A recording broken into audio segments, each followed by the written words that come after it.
Hello, that is the wrong screen. We're going to go to the right screen this time. Hello there, everybody. Yeah. And welcome. And I cannot express in a greater amount the privilege and the pleasure it is to say these words. Session 52 of To the Skies. I am, of course, your DM of Doom, Oops All Brands, or World Tree Quests here on Twitch and YouTube. And with me today, returning from the ether, from the far stretches of the multiverse, from somewhere in a weird fuck-ass place called America, we have got Stories from the Roses. We've got Johnny Deadman, and we've got Wingo the Wizard. First off, I'd like to say it's great to see everybody's faces here together again. It has been verging on 10 months since we have played this campaign. Bit of updates on this campaign. This campaign is going to switch to being a mostly bi-weekly campaign for the sake of consistency, as well as for the sake of everybody having a real life outside of this. I mean, have you seen the toll that this weight has taken on Johnny? Look at him. It's like looking at Robin Williams in Jumanji. I haven't cut my hair since the last session. What year is it? So we are going to be switching to mostly bi-weekly. Every now and again, you guys might get a surprise session, but it's going to be mostly bi-weekly. Number 2. As we begin all of our sessions nowadays, until the world rights the wrongs that are coming from it, I give the customary salute. Fuck ICE. Fuck Trump. Fuck that entire administration. Fuck you, fuck the Horseshoe Road in on. If you follow and agree with their ideologies, I wish you a Merry Fuckmas and a fucking New Year. May all of your fucks be plentiful. May the fleas of 1,000 camels rest upon your crotch. You are not welcome here. There is the door, and I truly do hope it hits you on the way out. Also, I truly do in the greatest pits of my heart wish that every sock you put on for the rest of your life is just a little bit damp. Yeah, they deserve it, but that's the worst. Don't mess with my socks. In case you I hate cannot that. tell, as I will always say right now, World Tree Quest is a place that is welcoming and inclusive to everybody, regardless of neurotype, regardless of gender identity, sexual identity, regardless of ethnicity, nationality, cultural, or really just like whatever way you take your scrambled eggs in the morning, right? As long as you're nae a cunt. And if you support ICE, you're a cunt. So yeah, I truly, from the deepest of my hearts, mean this, and I understand I come from a place of very strong privilege, that I come from a country where I'm able to say this without very much fear of reprisal. We don't fucking want you here, and you can fuck off, and I hope, to the greatest extent that I can possibly hope, that you trip face first into a landmine. Anyway, guys, I know it's been 10 months. Pheasant left it there, let's be honest. I channeled a little bit of Pheasant. You know, Pheasant, there's this place in DC, it looks like a temple. I'm just throwing that into the universe. Fez modifies the grenade launcher to yell Chinga la Migra. Anyway, I know it's been 10 months, guys, but can we remember roughly what happened in the last session? I've got my notes. So, you got your notes? I do remember, but You go for it, Wango. You go for it. You want me to go for it? Okay, sure. So... Wango that Wango!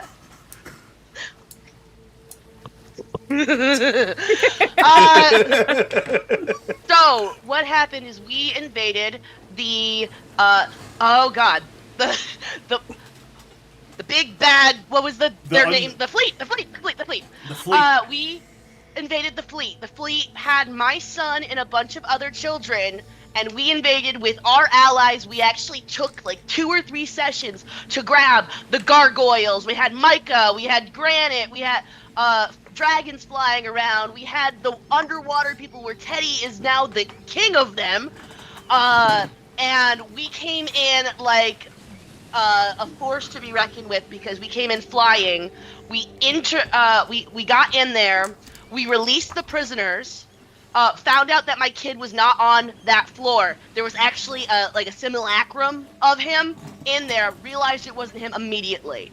We go further. We find the kids. And then Echo appeared. And Echo got the kids out before the fight started. She teleported them out, away, back to our original island. And then we met, I don't know his name, but we just saw his picture and he's kind of fucking hot. But he's also an asshole. And we gave him a run for his money. We went into combat with him. We fought. He got away. We destroyed the fleet, or we blew it up too. We got into the underwater facility that they had. We blew it up because we got into the control room and Fezit let out a fart there. And multiple other rooms where we let out gas to freaking get them out. And then we left with the site of the underwater facility burning behind us. The kids were safe.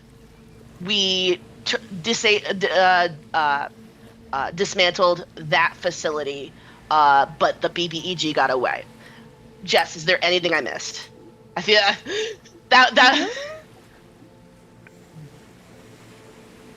Oh, there were these 2 priests that were keeping Fergus trapped. And we killed them, and that released... Oh, I hope I can say this right. Tromocrates? Tromocrates, the great Kraken. Yes, so he was released. Oh, I forgot about that. But Echo teleported us to the ship, so... Oh, wait! Oh, he's not a problem because Echo banished him to Theros, so it's their problem now. Which is where... That's why I forgot. Which is where Tromocrates is originally from. So... Yeah, so he got sent back to Theros. Other than that, no, I think that's it.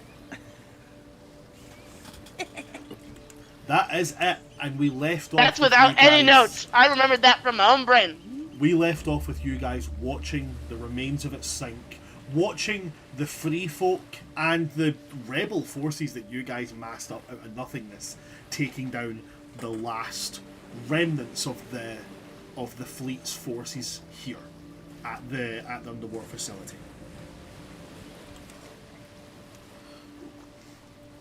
Hold on a minute. We've got our first spammer already, so we're just... No. Banish them to the shadow realm. Denied. So, since the underwater facility used for draining psionic energy from those gifted with any form of psionics was destroyed, 2 weeks have passed. In that 2 weeks, this area, the kind of southwest of the continent, of the world of Atuma, has become quiet. If you were to split the entire map of this world into 9 squares, 1, 2, 3, 4, 5, 6, 7, 8, 9, the entire south, bottom left corner square is entirely cleared of major fleet presence.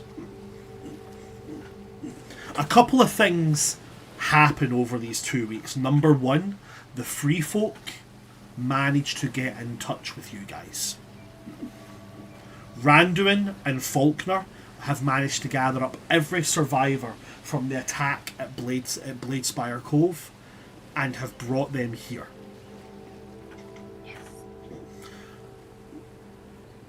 The Rainforest Drow have been entirely welcoming to everybody that arrives here. Not only this, but since they arrived, they have worked in tandem with the Rainforest Drow and their aerial capabilities to send out more scouting parties. And more survivors are being found. Over the course of these 2 weeks, supply runs are made. Going back to the site of the underwater facility and seeing if anything can be salvaged. If any fleet ships are noticed, and not many are, but when they are attacked on sight. And anything that can be taken from them is taken. However, the Free Folk always argue that the laws of the Free Folk are followed. Anyone who lays down a weapon is not harmed, and they are given the option to join. Because at the end of the day, while they are Free Folk, they're still pirates. They just have slightly better weaponry. Now, quite a lofty number of well-known heroes from old of Atuma are gathered on this island. As a reminder, not only do you have King Lunadris Willowant, the Drow King of what was formerly the Vardenvale, you also have his wife, who has been returned, Alice Willowant, who is here the entire time. They have been reunited. You've also got, on top of that, you have got the ruler of Scaleheart, the capital of Sauraria. You've got Luca, who, as a reminder, claims to have known 8 from before. Mm-hmm. Yeah. On top of this, you've also got Randuin and Faulkner Hawksong, father and son, leaders of the Free Folk.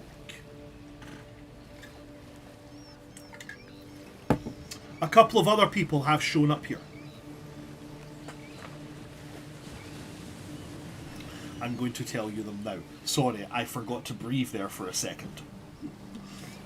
Contrary to popular belief, not all High Elves made it onto the ships that departed at the time of the apocalyptic chaos.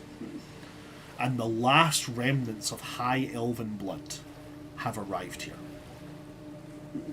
Led here by their ruler, who does not use a title of king, queen, emperor, regent, whatever. They use a title very familiar to a certain member in this party.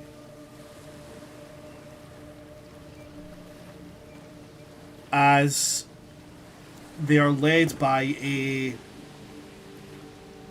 young, femme-presenting high elf woman who goes by the name of Prophet Korea.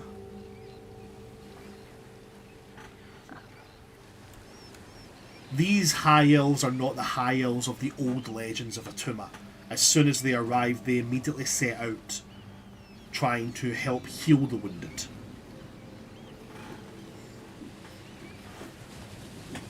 And the last person that has come here, singular, showed up by themselves. No ship, no airship, no form of transport visible whatsoever. Just one day, they were spotted walking along the beach. Was a winter elf, but slightly different looking. They look different. And he has kept himself to himself mostly, but he has spoken to the leaders here. However, he hasn't spoken to you guys. I think I know who this is. Sounds familiar, right? Like I feel like I know something about this, and that's very rare that I have. Over the course of the 2 weeks that you guys have been here, as I said, you've probably taken part in some of these skirmishes. While the skirmishes are evident, things on the island are not always evident. So I will ask you guys, in turn, what else have you been doing in the 2 weeks that you've been here?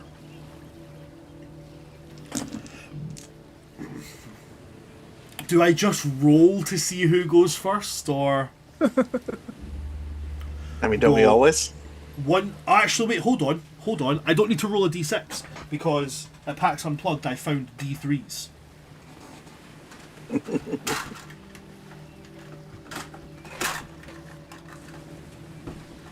Have you guys ever seen a d3? They're so cool. This is a 3-sided dice. And I love it. 1, 8, 2, Wing. Your name's not Wing. Your name's Jericho. 1, 8, 2, Jericho, 3, Pheasant. 1. Looks like we're starting at the beginning. 8. What's 8 been doing in the 2 weeks that we have been back? Well, looking at my notes, 8's like not doing great. Looking back through my notes, She I was like, hasn't for a while. yeah. So I think she's, trying to just fake it till she makes it. Probably spends a lot of time with Kip and Hark and the other members of the Decade that are around. She might try to see if there's more information of where 6, 10, and I think it was 7 is the one that we haven't found. 6, 10, and 7 sounds correct to me. Yeah, yep. Because that's Luke, Petra, and Dorn. Yeah. So she might try and get information. She doubts she'll find anything. And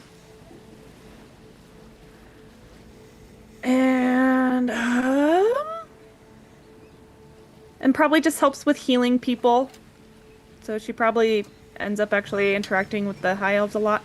Probably avoids Lunandris because she destroyed the Farden Vales. She's probably like, don't perceive me, don't perceive me.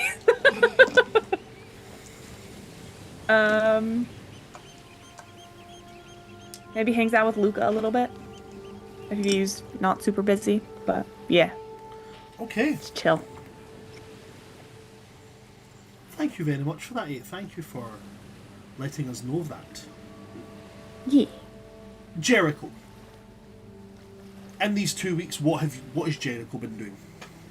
I think that I am smothering my son like no one's business. Understandable. It's very much the minute Jericho gets off the island, she doesn't say hello or anything to that. She is looking for Fergus, and as soon as she finds him, her, Teddy, and Fergus kind of So, like we discussed before, Teddy hasn't arrived back yet because Teddy took the underwater forces back underwater.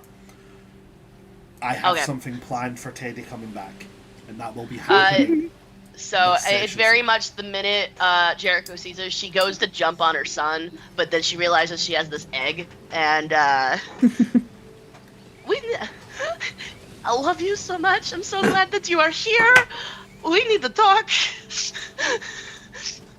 I went through a lot while you were gone. I know you went through a lot, and so I think she's getting Teddy or Fergus's side of what he went through, because I really don't know. Other than he was taken from that ship, I don't know how he got there. I don't know what he was going through. So I think that she, as whatever Fergus is willing to tell his mom, is what. Fergus gives you a wild recount of what happened. Number 1. The attack on your home. He talks to you first about that. And as he's talking it through with you, you both begin to realise that you are missing a key factor out, or that something is different between your stories. You talk about these toothed. Yeah.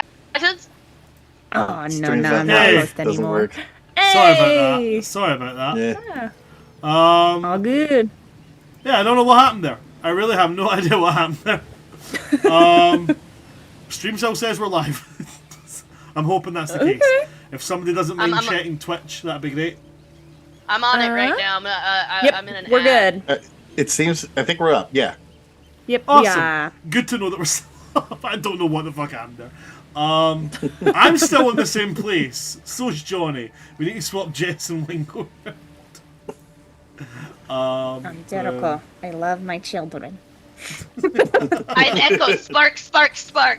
No, I'm yes. not Echo. I'm 7. I'm 8. 8. 7, One of the numbers. I'm one of the numbers. What fucking number are you? Jesus. I'll have you know I'm actually 8.5. Sorry. So when Teddy, not Teddy, when Fergus talks to you about the events of that night, he describes creatures made of equal parts flesh and machine. He also talks about armed people being there. And then he tells you that when he arrived at the facility, they started to talk about psionics. People with heightened psionic capabilities were brought here to have their psionic registers traced and then taken. Essentially, they sucked the psionic resonance out of them and kept it for something.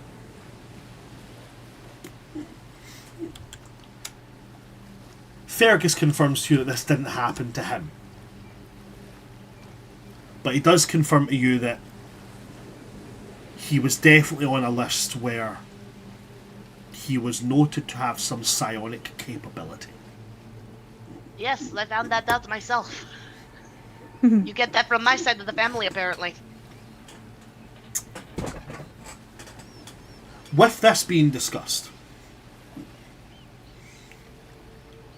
other things that get brought up as well. He's heard a lot being in this facility. Number one, the fleet, the grand leader of the fleet, he knows their name. And he tells everyone that the name that he's heard them referred to as is Karen. Mm-hmm. It's always a Karen. Always. Always a fucking Karen. Always a fucking Karen. Karen, and people refer to him as like a title as the Paragon. Much. Someone's overcompensating for something. Yeah, a little bit. Apparently, he believes himself to be the last remaining human from before the apocalyptic breakdown, and therefore believes himself to be the only untainted human left alive. I don't like when someone says they are untainted. That feels gross. Yeah, I'm not going out of my way. Gotcha. I'm not going out of my way to make this guy desirable, guys. Like, Yeah, I he's saw- a Karen I- and he's racist. I know, but did you see his token? Rand's unable to make an ugly. I don't know what it is. I don't know what it is. I went out of my way to make somebody ugly, and somebody went smash. I was that person. I was me. Yeah. Their exact words were smash in the same way I smashed Sean Bean. And I was like, do you know what? I get it. Some people are ugly hot. Anyway, Sean Bean, I love you. Do you know what? Sean Bean, if this ever gets made into a movie, do you want to play Karen? Like, that's what I'm putting out there now. That's what I'm putting out there now, right? Sean Bean is the villain in this game. Well, great. Now we know he's Love gonna it. die.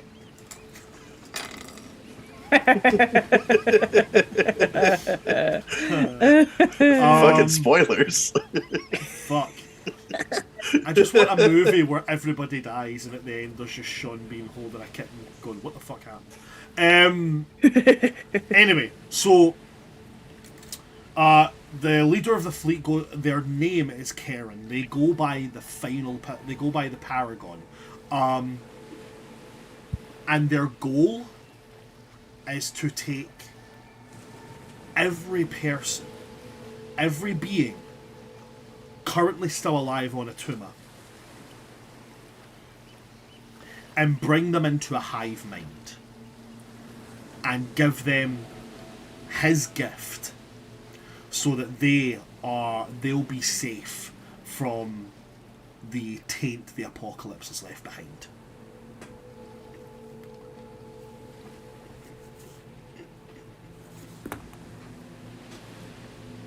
Gross.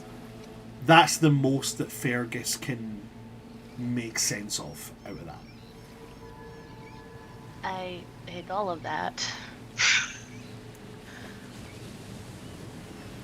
It's a little bit wild. It's a little bit funny. Very much one of those what I want to do sounds like a good thing until you put it all on paper. It's very much an Iron Man. I want to put a suit of armor around the world. Yeah, I think for Jericho specifically, once we've had that conversation, and this is all stuff that Fergus has said to you guys. Like we can just skip the me letting you guys know. But it's very much by the end of the 2 weeks, Fergus is trying to run away from his mother because she is smothering him. Oh, bless. Where is my boy? And he's like under 8, like behind your legs, like just please do not let her find me. I need some air.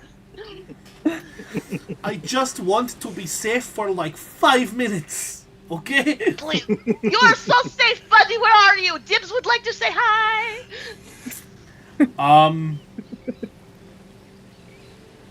So anything else other than spending a lot of like lost time with Fergus over that 2 weeks? It's absolutely smothering my son with attention. He knows about Dibs. I've talked his ear off about my stories, and I think that in the beginning he was very excited to hear all the stories because we've had some really, really fucking cool adventures. Like I died, I brought your father back. Like it's all been like he's expecting Teddy to get here, and then by the end of it, he's just like, I don't care. "Can I have a margarita?" No. You keep talking about margaritas. Can I have one? And then he goes to find Pheasant. I'll give the kid margaritas. I'm good. I know you would. I know you would. I'm the cool uncle. I'm giving the kid a margarita. How old is Fergus? He's like 12! Fergus was 12 when I left, so it's and then we were dead, and there was a time skip that happened for 2 years, so I think he's about 13 or 14 right now. Mm-hmm.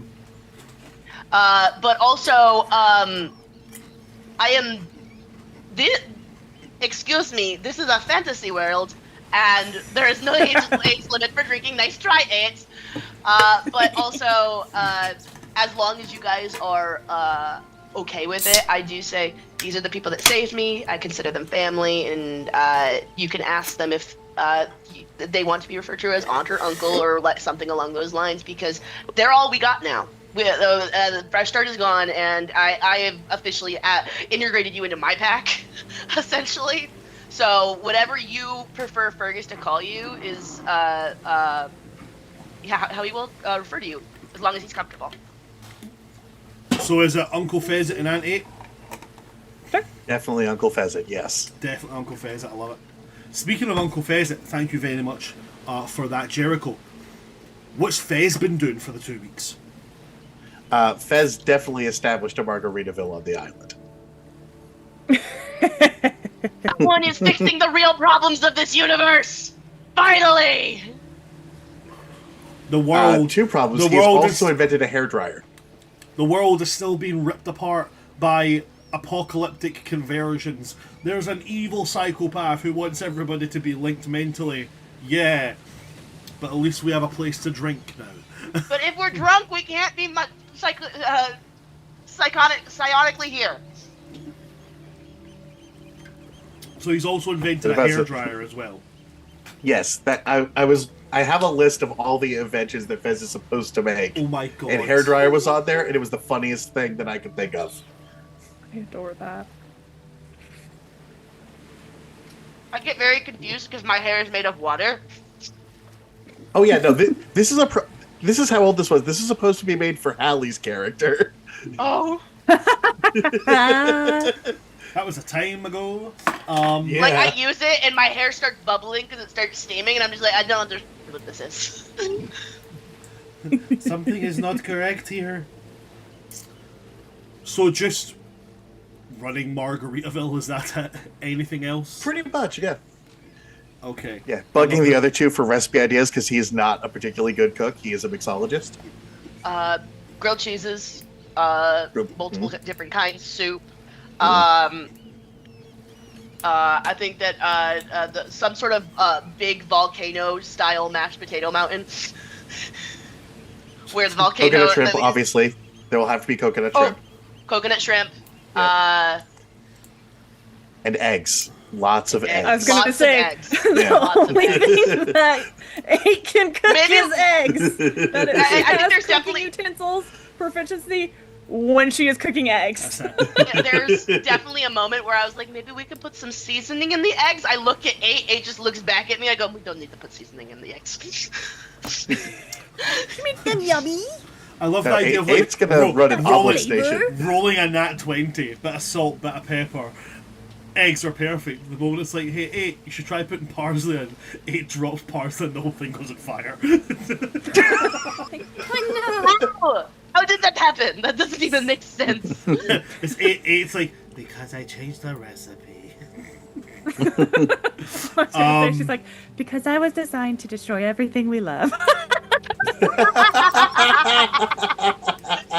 Oh my god. That's what she was told. She was designed to destroy what we love.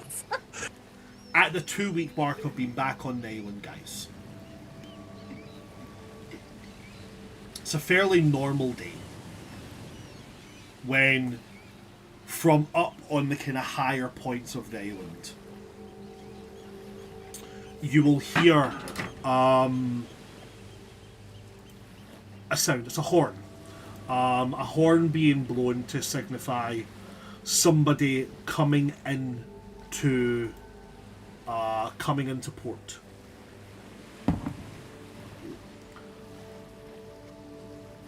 And as the horn sounds,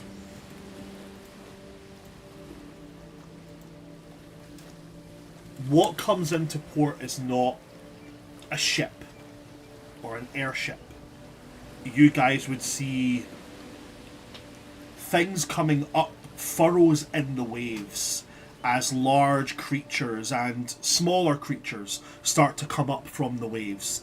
And one of the things to break the surface is Teddy, standing on the back of Big Paku, his mist whale companion. I think it's very much, I've heard that sound, and you have seen Jericho look, and she's waiting to hear Paco's big wail, and she hears it, cries, looks at Ferguson, and we both start booking it to the port. And at one point, it starts becoming a race, because he is also a rogue. So, and I'm no longer a rogue, so he's beating me there. There's a point where, as he comes up, he's dressed in armor and stuff at this point. And as you get close to the beachfront, you see he's bringing with him easily 200. In a mix-up of deep elves, sea elves, water genasi, tritons, other undersea races that were maybe believed to have went extinct with the apocalypse, but you can see, not that you guys will understand what they are, but I'll be happy to give a basic description of them. You guys can see Carcharodines, you guys can see reef walkers. They look like Myconoids. Carcharodines are shark people. They're a race that I invented. Fathoms below on Thursdays, you can see Carcharodines. Reef walkers are essentially myconids, but they're made of coral. Smash, smash, smash, smash, smash. And then there's also a handful of another thing called Wreckborn. Wreckborn are warforged, but they are made of scattered debris and bones of shipwrecks and skulls and, you know, dead animals and stuff. They're what happens when somebody dies traumatically in the ocean. Would that be what Bazit was? Remember the submarine man that you were in that one Nemo. shot? Yeah. Nemo! Yeah. So that kind of would be what... He was the original idea for and Called it. this is what it led to, is Wreckborn. I love that! There's even a couple of things called Cicalians. Cicalians are octopus people. They are merfolk, but with tentacles instead of fishtails. That is realistically the only way to explain Is it. our wife with them? I would, Miss Aurora? I would say Aurora's probably with.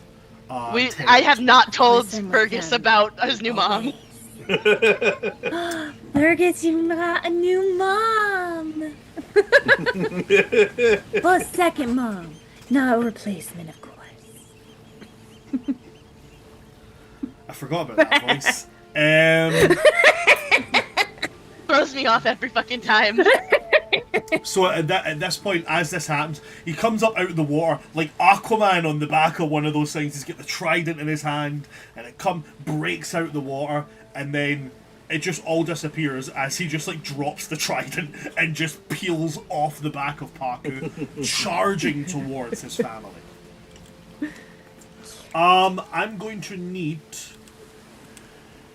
Yeah, I'm going to call it a strength saving throw from you, Jericho. To see.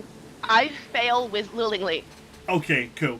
You are knocked prone as Big time. you and Teddy and Fergus clash into each other. Oh, big time.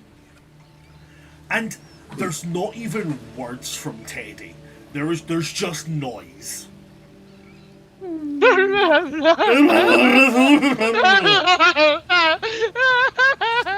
Before eventually he is able to kind of pull it back a bit.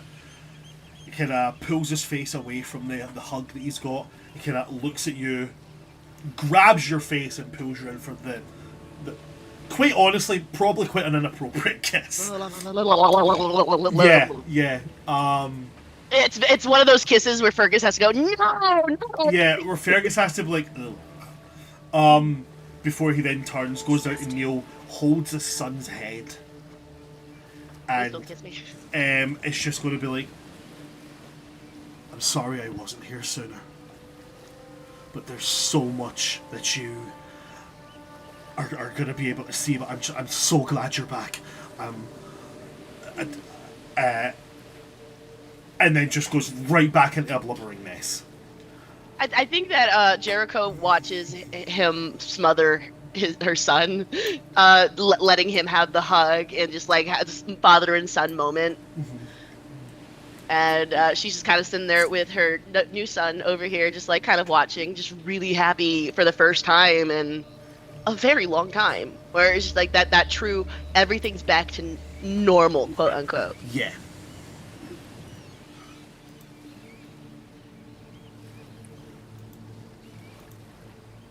And it is this very nice and kind of... It's a victorious moment.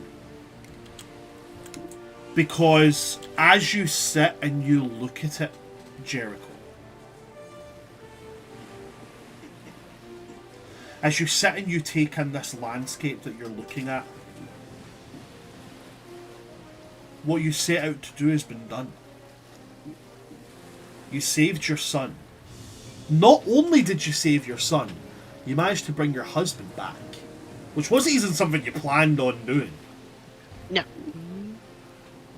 You met somebody new along the way. And I guess what I want to ask is, in this moment, Jericho, with your family, new and old and reunited, all for the first time, everyone together, and not having to deal with a battleground while they're together. Jericho, what's going through your mind? I believe that it's quiet for the first time. It's quiet in my head. I'm just here in this moment, looking at my beautiful boy, my amazing husband, my friends that I've made, because you can't tell me that 8 and Pheasant aren't there too, watching this. Oh, of course they are. Oh, absolutely. I have my family, my new family, and I think that probably the first time in this campaign, you guys see tears, but a genuine smile, just from like the most genuine smile coming from Jericho, where in this moment the sun is hitting her, she's shimmering, her water genasi, you can see the sparkles of the tears, and she's just sitting there with her fucking egg on her chest, just like nothing can be better in this moment. I'm exactly where I want to be. I'm exactly where I should be. And I think I just kind of sit on the beach and just watch. And at some point when they're done hugging, we kind of just sit, and Teddy's in between us, and we're all just kind of leaning into Teddy, and we just sit there quietly for a little while, just as a family. And then I think at some point Pheasant comes on my side, and then 8 comes on Fergus's side, and it's all 5 of us like looking at this sunset Aurora together with just all drapes over you. And Oh yeah! Teddy. We'll tell you about that later, Fergus. That's a long story too. And it's this beautiful scene of the camera looking behind us, and it's all 6 of us just looking out into the sun, going, and you see like Paku in the distance breaching, and it's just this beautiful moment for the first time, peace in this campaign, like true peace. And again, as a reminder, something that I always like to remind people about, is that in my world that I created for several elven nations, polyamory and polygamy entirely normal. So Fergus probably wouldn't even need a sometimes this happens. This is probably like a, oh, okay, cool. Bound to happen. At least she's pretty. I'm very pretty. So are you. With that,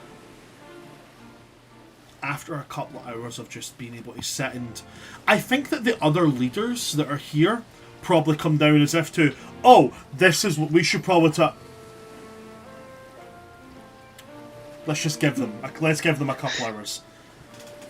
After maybe 3 or 4 hours of just being able to sit, Teddy getting to officially meet you guys in a non-stressful environment, everybody getting to sit and chill and eat food and drink and just... And we go to Margaritaville! And we go to Margaritaville. At that point, it would probably be Luca. Luca would come to the entryway to Margaritaville, and kind of just like tap his spear on the ground as like a knock knock kind of thing. Hey! Come on in, bud. It's 5 o'clock somewhere. I'm glad that you're all reunited. I really am.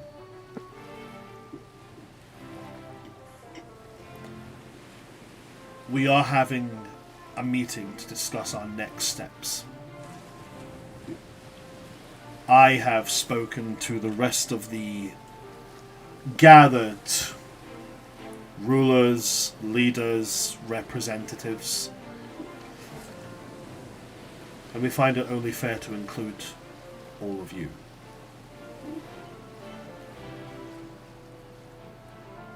So if you're free, we would love to invite you to come and speak with us. I down my margarita because I have like a pineapple jalapeno one. You could have brought it. Wait, like, Oh no, I'm going. That's behind already making me a new one. Yeah, Like, this one's for the road. This is in a mug.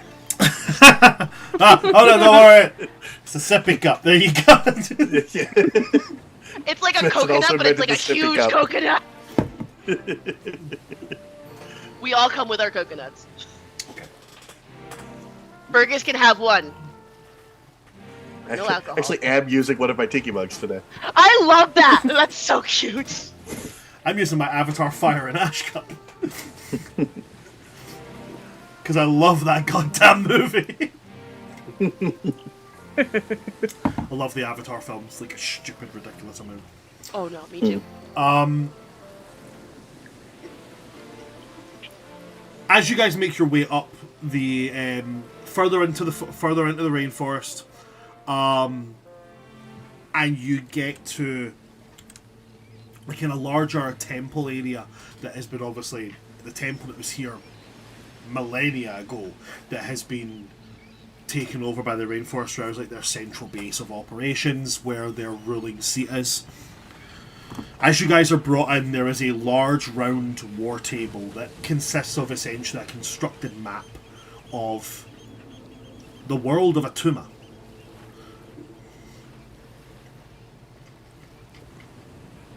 There are many people gathered around here. One, King Lunadris and Queen Alice Willowwind of the Varden, or of the former kingdoms of the Varden Vale and the Starlight Forest. There is also Luca Drakengara, who is the ruler here of Scaleheart and Sauraria. Prophet Correa is there as well, and she kind of gives you all a kind of nodding greeting. Randuin and Faulkner are there. Randuin looking as he always does, and Faulkner in his biggest, most gaudy, audacious hat, with a big old multicoloured feather sticking out of it. He's graduated from Pirate King to Grand Admiral of the Free Folk. Nah, I'm absolutely joking. He's still the Pirate King. But there is other faces there. Number one, there is this winter elf.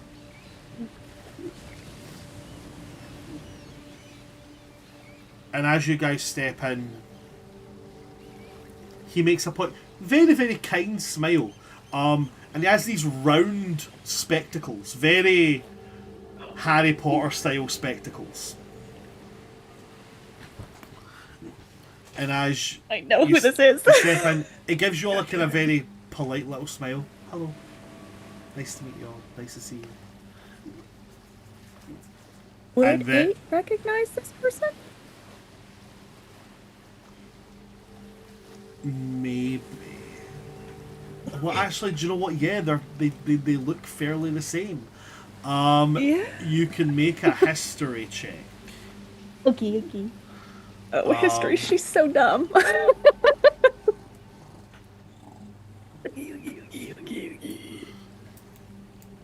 12. 12. Flash +5. 17! On a 17, you do recognise them. I'm not going to give you everything, but I'm going to say That's so you fair. know their face. You're like, it's not like a, you look a little bit familiar. You're like a, I've seen you before. I know your fucking face. Mm-hmm. But it's one of those things, part of your memory that's just not there. Yeah. Exactly. As you all step in, Luca kind of looks to everybody around and it's like, you're all familiar with King Lunadris, Queen Alice, Faulkner and Randuin here. He's then going to look to Teddy and go, I believe I'm aware of who you are, but for those not aware. And Teddy is going to look at his family and then say, this is one of the things that I've been meaning to talk to you about. He'll turn back and say, my name is... We're gonna stick with Teddy. My name is Teddy Glimmertide. And I am the new ruler of the Undersea Kingdoms. I just learned my last name after 2 years.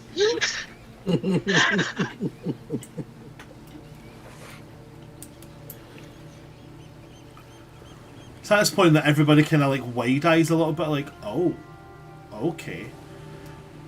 Alice and Lunadra share a look, and then look back, smiles, and kind of like, okay. At which point Luca is going to, well, Your Highness, welcome. It is good to see that our aquatic cousins are still very much alive and active. And Teddy will look at everybody guard and say, that's why I've been absent for 2 weeks. We have been scouring the 9 bodies. We have been looking for any who are still alive. And I can, with great pleasure, tell you that of the 2 elven kingdoms below the surface, we have managed to retake the ruins of one and are currently in the process of reconstructing. Here, here! Woo! Luca will then, he smiles at that and is like, if there is anything that we can do to better assist in this, please let us know. We will do what we can. As for our other what's up? What do you want to ask? Well, she's gonna kind of look at Teddy and be like, Was there a well in these ruins? Yeah, there was. Don't touch it. We haven't. We have made a point not to do that. Good.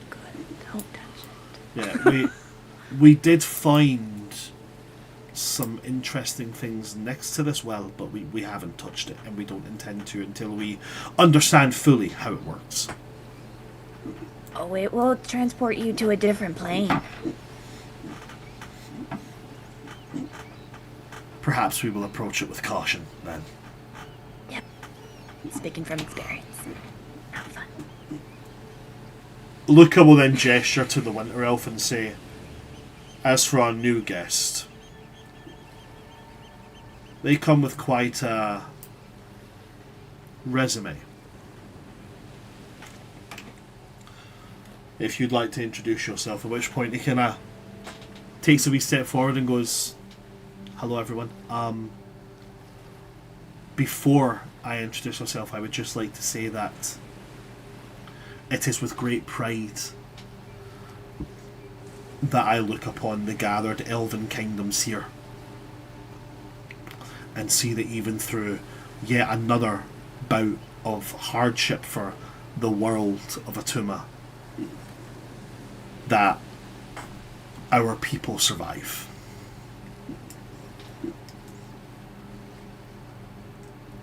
As for who I am, my name is Kesselis Wintergrasp.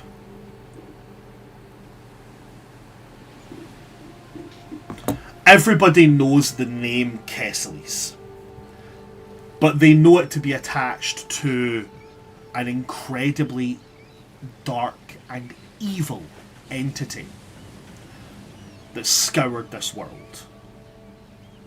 An entity that was also known as the Darkness. But the story was also told again to those who were maybe alive before the apocalypse. So Jericho, you probably wouldn't know these kind of details. But to Eight and Fezzik, it was also told that the Darkness, who called themselves Kesselies, was born from the abject horror, fear, and the fucky-wucky amount of chaos magic that happened at the early point of separation between the continent of Yulna and the central continent of Valorna, where a young winter Eladrin, who was responsible for the separation, his terror became a living entity known as the Darkness. And as you two put this into... Right. You start to notice that while this person looks elven, there's other features about him that just stand out. His features are very sharp, like elves are, but almost too sharp. Like there's a fey influence there.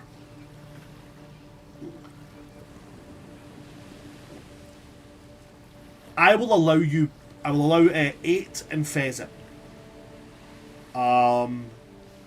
to make your choice. I'm sorry, 8, but these are the only options that would be available. It would either be history or arcana. She's dumb in both. Definitely history for me. Hope for the Not best. 20, not 20, not 20, not 20, not 20. A 10. I nat 1. Oh So- no! I mean, that still gives me a 12, but it's... You rolled a nat 1 and you still got higher than I'm an did. intelligence caster, and I have a history as a proficiency. That's so valid. I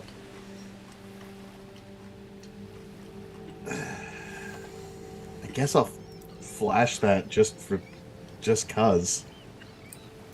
17's better. Okay, so on a 17, I'll give you. As you kind of put the two and two together, Fezzik, this isn't an elf, this is an Eladrin. The ancestors to elves. Before the apocalypse happened, there was maybe a handful of pure-blooded Eladrin left in the world. You know one of them, Quiva.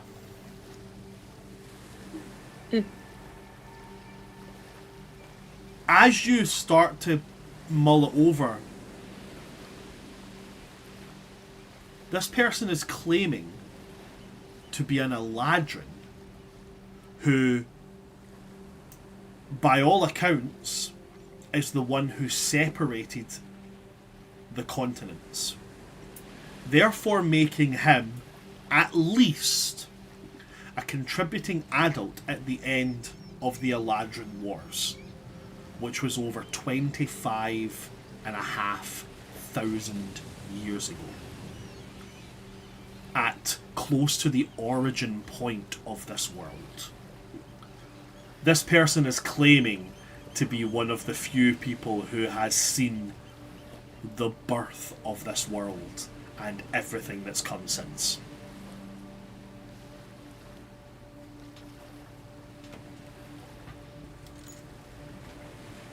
Eight, you're not the biggest world breaker in the room anymore. Oh. Okay. Yeah, Well, that guy broke the planet, I think.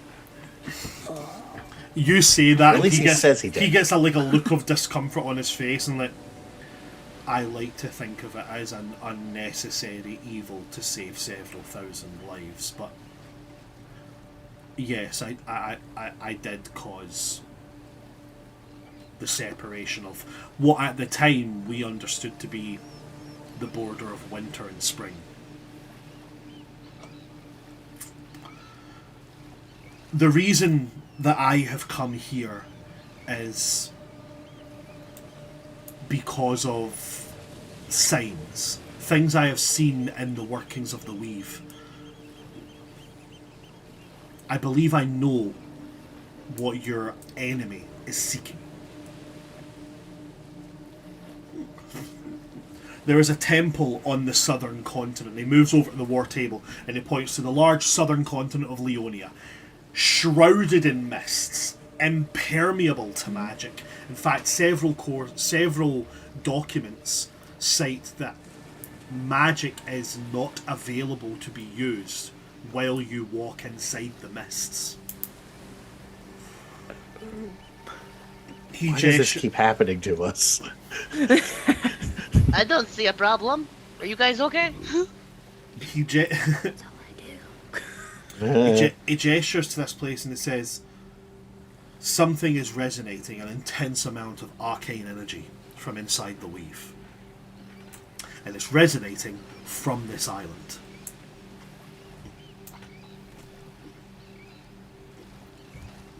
I believe that whatever this item is, your enemy is vying to claim it for himself.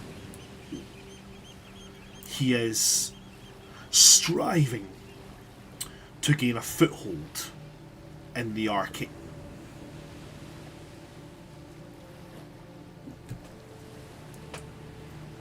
And I believe that we need to amass what forces we have and ensure he does not manage to do this.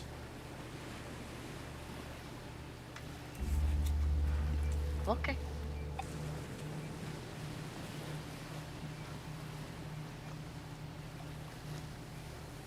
Sounds like we know our next destination. Yeah, let's fuck up this guy's day. Lunadris at this point will speak and he will say, what we suggest is this: a small group in a small vessel, under distraction of covering fire, we send them under a cloaking spell to breach through the mist. Now, we do not know if any airship will still remain in the air when it passes through those mists, so you may be expecting a bumpy landing.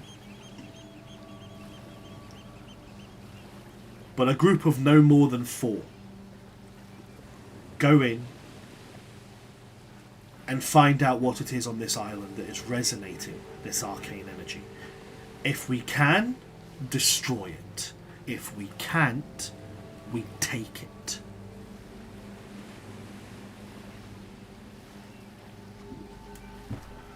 The three of you, Simple enough. the 3 of you and 1 other, are our best shot.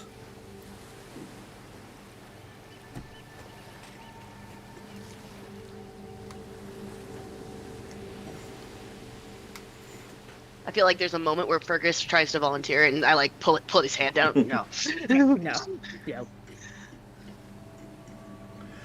Luca will look at Fergus and then, unfortunately, we're going to have to rely on you back here with the rest of the younger riders as our, last point of defense.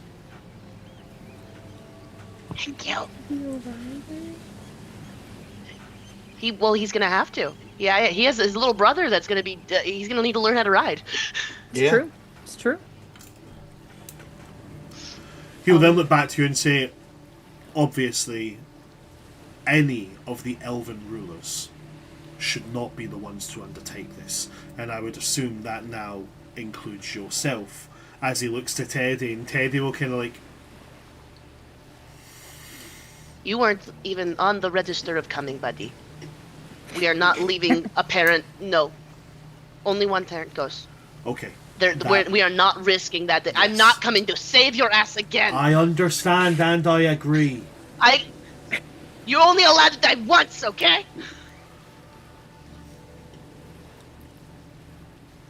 We will Make it leave. abundantly clear that you are not coming. We will leave it to you to decide who is the fourth who should join you. But it should be somebody that you can rely on, and perhaps doesn't rely entirely on magic. Bring the dragon. Do I bring granite? Granite's really, really helpful. So there is a couple of options available. Number one. Yeah, what's our character options? Okay. Yeah. I'd say, what have we got? We got an artificer who's got a big ass mech. We got 8, the druidic powerhouse, and we got Jericho, the fuck you from afar. All great options. So I would probably say at this point Granite is an option. I would say that to keep it fair, he would be in his gargoyle form with some slightly dragon-like abilities. You know, I'll give him a breath weapon, and I'll say his draconic form, his gargoyle form looks a bit more draconic. Another option would be Randuin.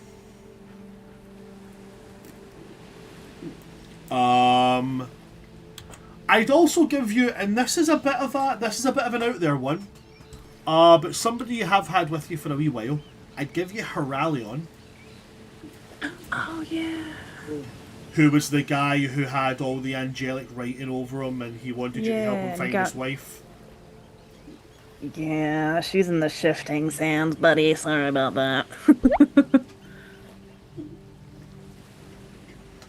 I would say maybe not Aurora, so we're not putting 2 characters on Jess. I'll find. I'm fine with it if you want. For the sake of. You're already ran. Respectfully, you already run every single NPC. I think we can take a little bit off your chest because you're already running everything. If Jess wanted, or Micah, if that's what you wanted that too, like I can run 2 characters. It's that fuck it. If we want to bring Nemo, Nemo is fucking badass. Nemo's a warlock. It wouldn't work. No. I'm absolutely fine with running the NPCs. I would say Aurora, while I desire them greatly to be present in other things, there is a time and a place. Also, so fair. Jericho and Aurora being left alone on an island. We have priorities. We are adults. We're not fucking teenagers. Plus, sharing is caring. There is one other option. As I've said Randuin. I have said Granite, and I've said Heralion. I would also say you could take Kip with you as well. I was gonna ask. I was like, Kip, my fiance. Oh, I don't think anybody knows that they're engaged. No, you haven't told us. Yeah, she just has the ring on a necklace, but she hasn't told it. Or I'll give you. She this told option. Fez and he wasn't paying attention. Or I'll give you this option. I'll give you random new guy. Wait, Wait, Kissel? the Eladrin? No. No, we can't send Kessler's. No, he'll melt everything. No. I mean, there's another NPC who I was planning on introducing later on, but I could random new guy as like one of the ruling parties here says, I have someone who would be an asset. Beautiful. Him. I think that we would like him, because that means we don't have to make a decision. Yes. That sounds so much better. Bring forth the ship. Also, Pilot Boy, I rolled the 14. A 14? What? Roll a d20 and get 10 or higher for a follow, and I rolled a 14. There you go. You heard it. I don't know if they're still here. If you're still here, we roll a 14. Hit that follow.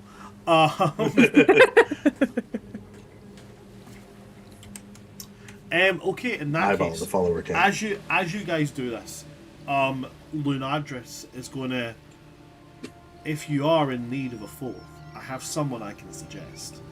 He's an old remnant of my kingdom, and he's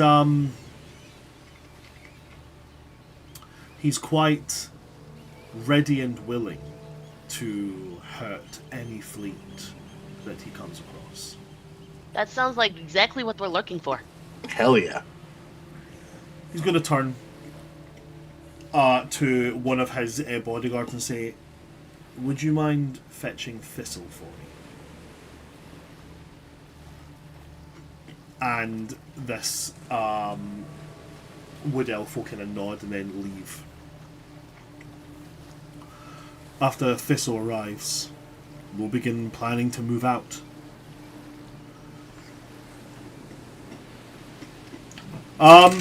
As usual, when you're on this island, if you come across any people who are native, if you come across any who are from Leonia, please make it very clear that you're not here to cause harm, you're not here to cause destruction.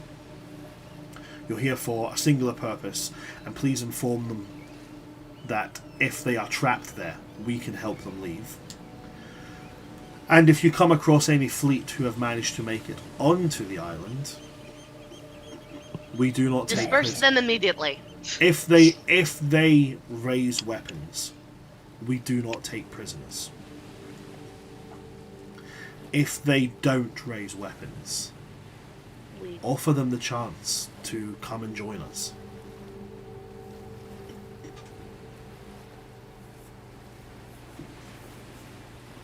After a couple of minutes... Sorry, go ahead. What were you going to say, Wingle? No, sounds like we have a semblance of a plan. Let's go. As you guys do that, the wood elf parts the kind of hang drapes that give you some sense of privacy. And then about 2 feet above him, the drapes part again. And in steps, wearing armour made out of wood. And thick green leather. With what honestly looks like somebody has taken a sapling whose roots had grown around a large marble boulder under the ground and has just wrenched it out and went, "Yep, that's a mall." Bright orange, long red hair, and 2 big horns at the top of their head, and very, very pleasant bovine looking features, big droopy ears, flat square nose, is a furbolg who steps in, big barrel chest. Furbolgs are the tallest playable race in all of D&D, by the way, closing in on about 8.5, taller than that, sorry, about 8'10". If you're including the tip of the horns, about 9'4". Tail swishing behind him is this giant ginger Highland cow furbolg. Who smiles and goes, "Hello." And I love him so much. Lunadris goes, "I'd like to introduce to you Thistle. He is one of my best. He's incredibly pleasant, and he's very polite. And if anything tries to hurt you, he has a very particular way of dealing with them." I'm very excited to see what that is. Here's the catch. How many languages do you guys speak? Quite a few. You? Thistle only speaks 2. And one of them's none of them are common. Okay. Oh, wait. 8. You'll be able to communicate with them immediately. I can tell you that one right now. Because of Druidic? You can speak Druidic. Okay, cool. I've also got Primordial, Undercommon, Celestial, and Abyssal. Okay. Fez? I've got Gnomish, Dwarven, and Sylvan. Okay. Jericho? Elvish and Primordial. Oh, damn. Right, okay. So Fez and 8 will be able to communicate with them on 2 different languages. 8, you'll be able to speak Druidic. Fez, he can speak Sylvan. So you guys will be able to speak to him.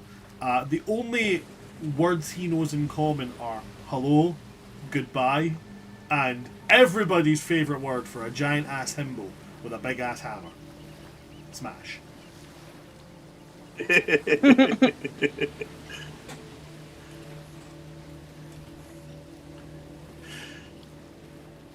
And with that,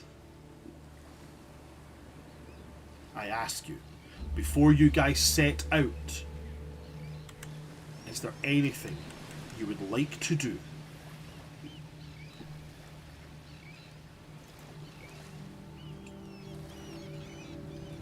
I mean, 8 wants to check on Kip and Hark and the rest of the decade and make sure they're all going to be okay if something happens to her. Okay. That's absolutely fine. What about the rest of you? Is there anything you guys want to be doing? Real quick, I want to take this fucking wig off because it's itchy and hot. Hang on. That's so valid. Absolutely valid. Your hair is a Also, I substantial- actually haven't There's- cut my hair since we last. I was going to say, it is longer. It is the same length as the wig. I haven't cut my hair since we last played either. Oh. It's now down to my belly button. Oh, well, actually, no, wait, sorry. I did have it. I got it trimmed. I got 8 inches taken off it.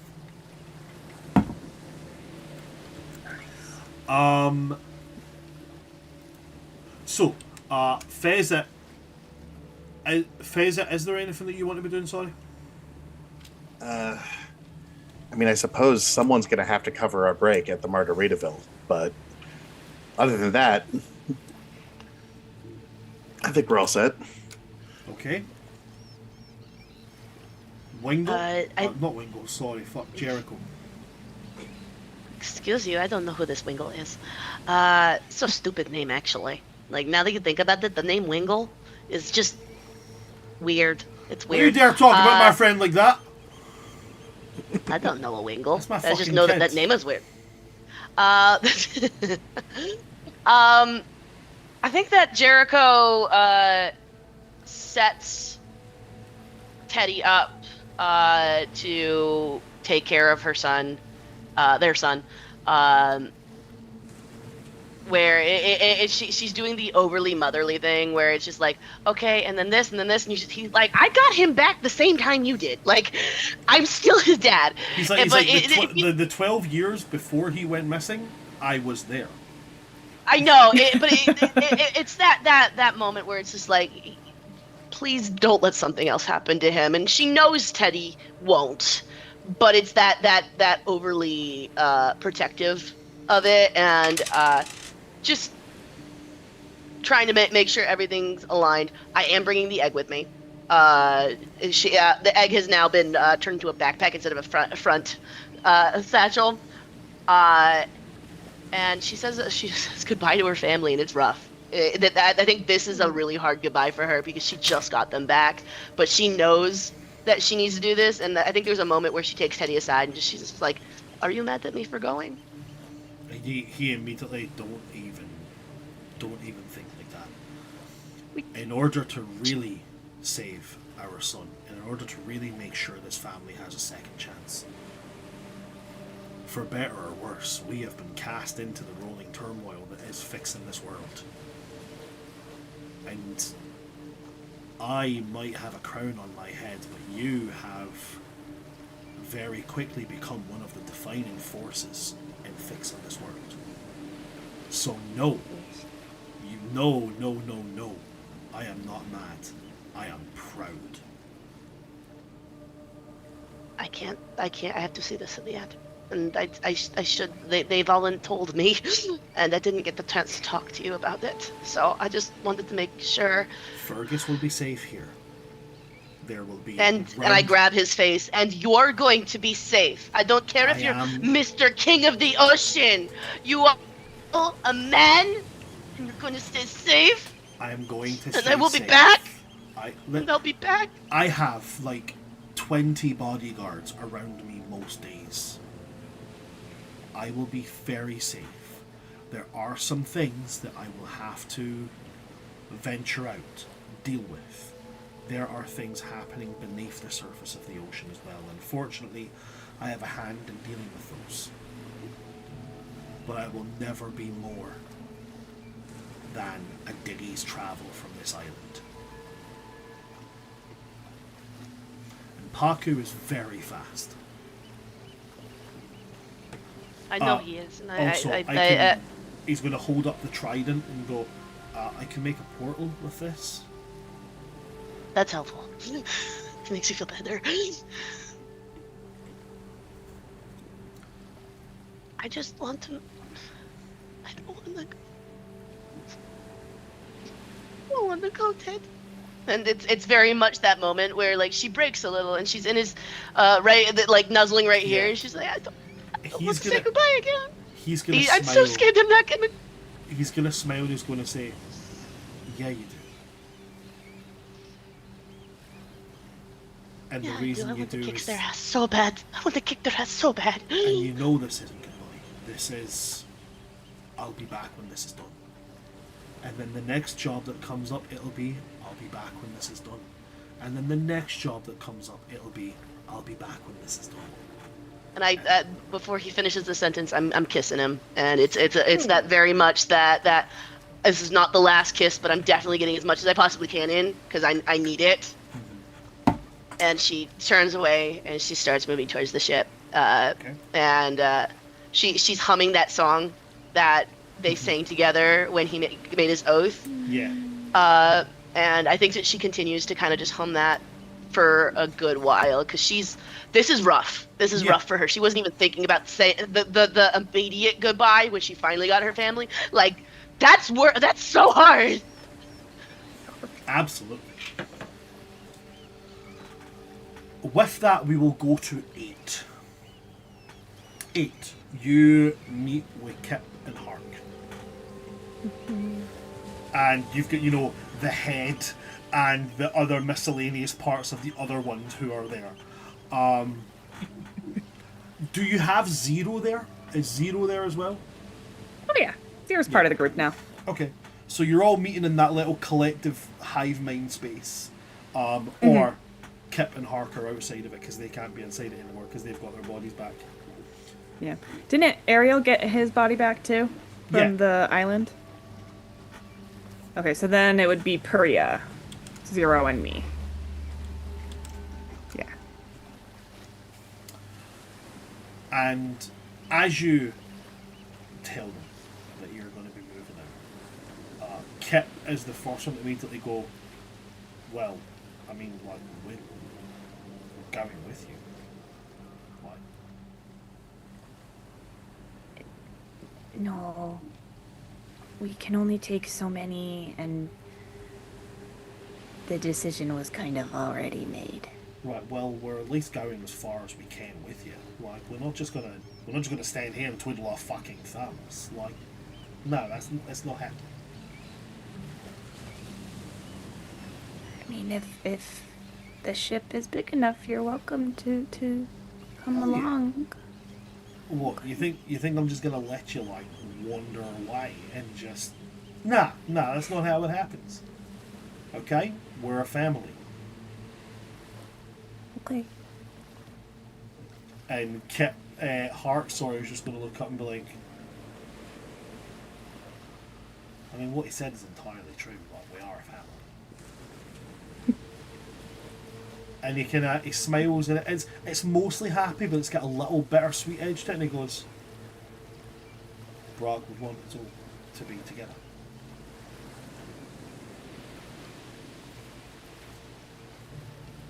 Okay. Then we will make sure that there is space for you to come along. At least as far as you can go. And they all then set off to go and prepare themselves. Zero in the place, in that central space that you guys have, is going to, I feel, entirely useless. That there's nothing I can do. I don't have a physical body to help physically, and I don't have any capabilities outside of being in here, so there's literally nothing I can do. Well, you're on the interface. Maybe you can help locate 6 and 10 and 7 while we are gone. I'll do that. I'll apply everything I can to try and find some breakaway through this neural network. I will. That's what I'll do. I'll do that. Okay. Okay. Please don't do anything silly. Oh, I'll try not to, but we tend to do silly things a lot, like blowing up temples, so who knows what's going to happen. Have you thought any more about what Kip and Hark have offered? About getting your body back? Yes, I've thought about it. But I would like to at least try to get the rest of the decade back before I get my body back. I know they might not want to, like 5, but if there's a chance, I would like to try before I take my body back. Perhaps I will try and zero in on 5 as well. He might just know. There's this guy, and I thought he was friend-shaped, and I woke him up, and he is not friend-shaped, and I think he might have tried to, steal 5. I'm familiar with the Iron Emperor. Okay, good. I'm familiar with his creator. Okay. 10-4. Just wanted to be sure that you weren't going into it being like, hey, this is gonna be a great time, because, yeah, he's not great. I thought he was friend-shaped, and he is not friend-shaped. There is a great deal of trauma there. Yeah. We all carry the weights of our creators. I don't want to carry the weight of my creator. He sucks. He didn't always. That's so fair. But he made me destroy my home, so... I don't... Perhaps this is a conversation for a later time. Okay. Be safe. I will. You too.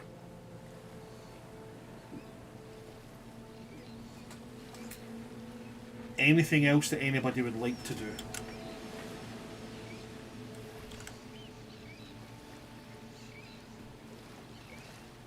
Okay. Then in that case, we skip forward 2 days worth of travel.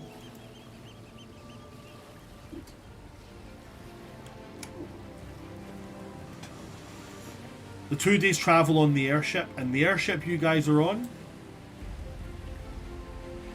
is the flagship of the Free Folk. It is the galleon, the Queen Anne's Revenge, the ship of Captain Faulkner Hawksong himself.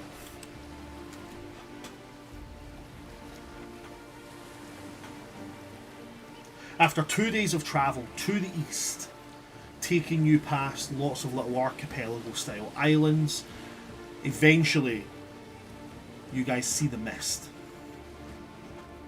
And it's thin at first, but as you get closer and closer, you start to see island massing on the horizon. You start to see outcrops of mountain peaks above the cloud break. And then as Faulkner brings you down in closer, you're really all able to see the same thing. 3 fleet airships in the air. A couple of their own ships in the sea.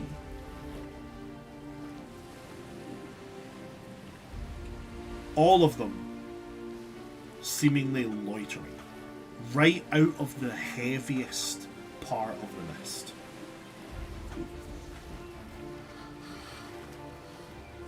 It's at this point Captain Faulkner is going to lean off of the big massive helm wheel and look at you guys. Right, you lot.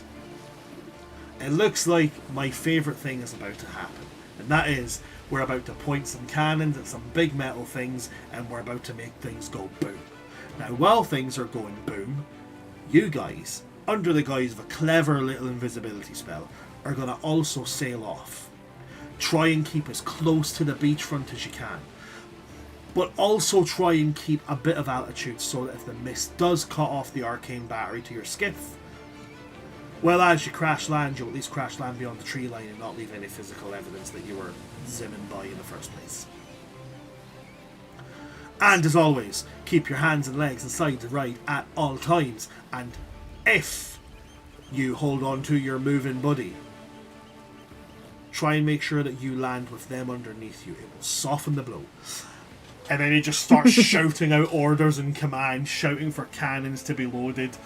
He steps up on the railing and starts waving a piece of torn fabric to the other ships in the air, and they start to move into formation. In preparation, I'd like to cast Water Walk, which I get to do for free, on the on the 4 of us that are going down. Just in case we don't land at the line, we can at least get there. Okay, as you do that, in a similar thing, Thistle is going to look over you all, and he is going to reach into a pouch at his pocket and take out what is... It's essentially just like, plants that have been dried and then ground up in a mortar and pestle, and he sprinkles it along behind him, the air catching it and blowing it towards you guys, as he's going to also cast Pass Without Trace on all of you. I as love well. that. I love That'll come in handy. And then he, as you cast Water Walk, he'll also go. He'll speak to 8 in Druidic. And he tries to make rudimentary hand signals, and the hand signals that he basically makes are like, and then starts doing this, and what he says to you is, tell your friend not to worry. If the water walking doesn't work, I can be a whale. Oh, I will relay this information.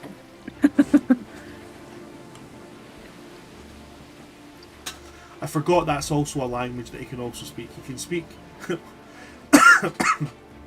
he can speak ASL. A Tumen sign language.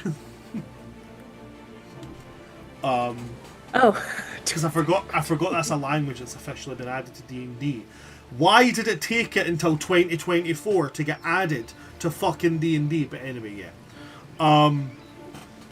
Well, there was always Undercommon had ASL incorporated into it. No, there was Thieves' Cant, but Thieves' Cant wasn't... Everybody thinks it's sign language. It wasn't. Thieves' Cant wasn't sign language. Thieves' Cant it's is... like a secret code. Yeah. Drow have a sign language. Drow have a sign language, do they? Yeah, that's why I said Undercommon. Drow have a sign language that they would use because if you talk too much, you can draw attention to yourself in the Underdark. So the Drow created a sign language. I suppose that makes sense. I just didn't know they had it. Yeah. Okay. A universal But it wasn't sign ever language. called sign language. It was just like Yeah, a universal mixed in with sign Undercommon. language. Also, we have a hydrate. Oh, we got hydrate. I don't have Can I any ask water. Can I ask a quick question? Of course you 'Cause can. it's been a year. We're level 17, correct? We are level Yes. 17, yes. Just making sure. Within minutes, Faulkner yells for the first time, "Open fire." And the cannons start raining. The destruction is vast. The sound of enchanted cannonballs crashing into the side of metallic airships, and some of them whistling as they move and exploding before they hit in a massive thunderous sonic wave, some of them hitting and freezing portions of the ship as he starts unleashing his arcane cannons as well. He also stands on the front prow of his ship where the mouth of the figurehead of the Queen Anne's Revenge opens, and two triple shot cannons extend and start firing, then rotating, firing, then rotating. And these are also arcane cannons, but they only fire one type, and it's purely force damage. They're just firing blasts of pure force energy. And he's cackling like a madman because he's holding two chains which fire them, and he's just like pulling one and pulling the other, and he's just having the fucking time of his life.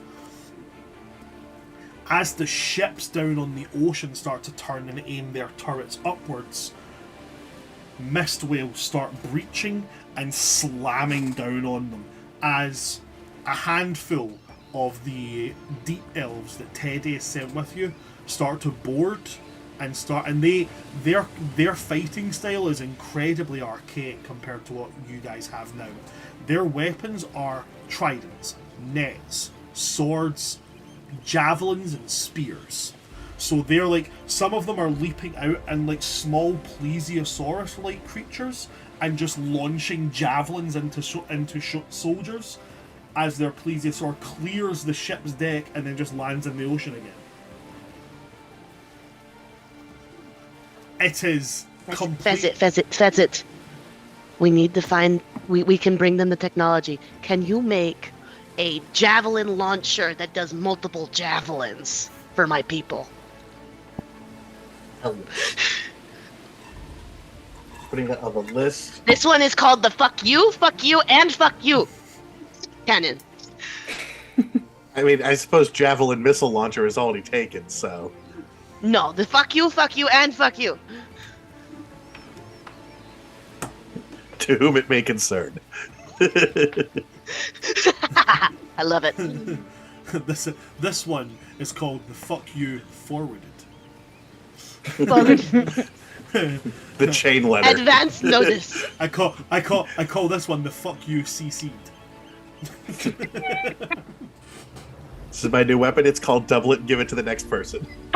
Yes. It's at this point you guys are crammed onto this little skiff, and it takes off, firing in a straight line, in a beeline diagonal, aiming for the tree line.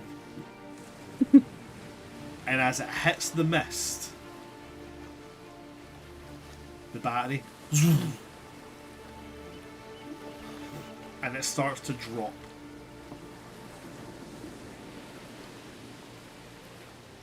I need everybody to make a dexterity or strength saving throw. Can I use my wings? I mean, yeah, you can fly. You can just do that, yeah. Can I just... Okay. Can I grab people and then give them advantage, like help them? I've only got 2 arms, but... I would say, so both of these people... Well, actually, no, wait, no. One counts as small.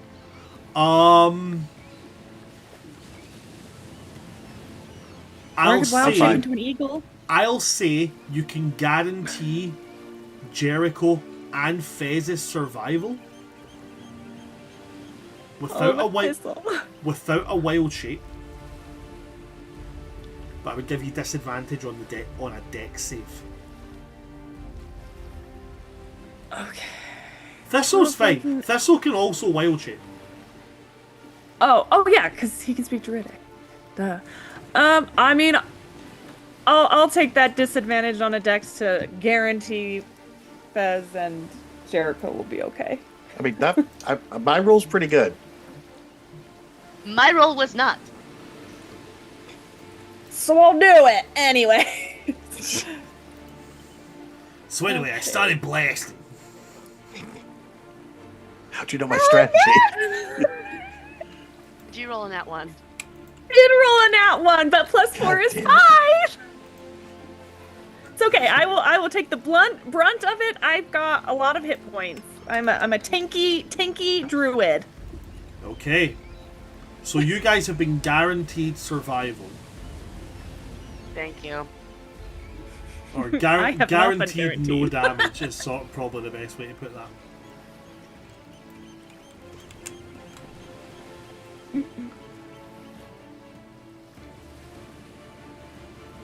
When it comes to you, 8, I'm going to roll your damage just now as you hit the ground.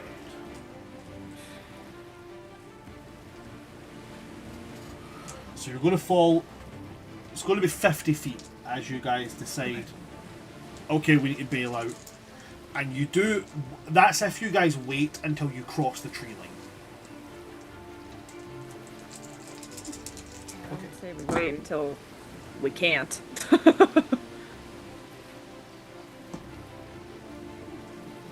In that case, 8, you will take 17 points of bludgeoning damage. Aw. As you grab them, tuck round, pull your wings in tight, and you. I'm fine. And with that, I bid you all welcome to the continent of Leonia. Immediately, as you crash into this new continent, it is an entirely new world.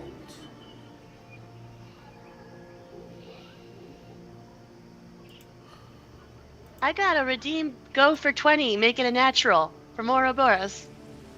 Oh, nice. Absolutely I don't- fantastic. I haven't used any. I didn't roll anything because that. But do we get to say that for my next roll? We can if you'd like to. Nice. I don't want to. She just sacrificed and took a bunch of damage. I don't want to be like, oh, never mind.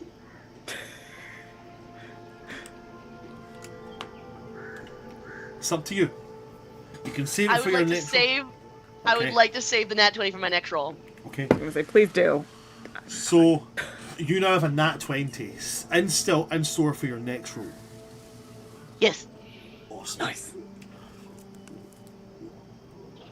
Where you find yourself, you come in from the west. Okay, awesome. You find yourself in tall, dense, humid, rainforest-style forests.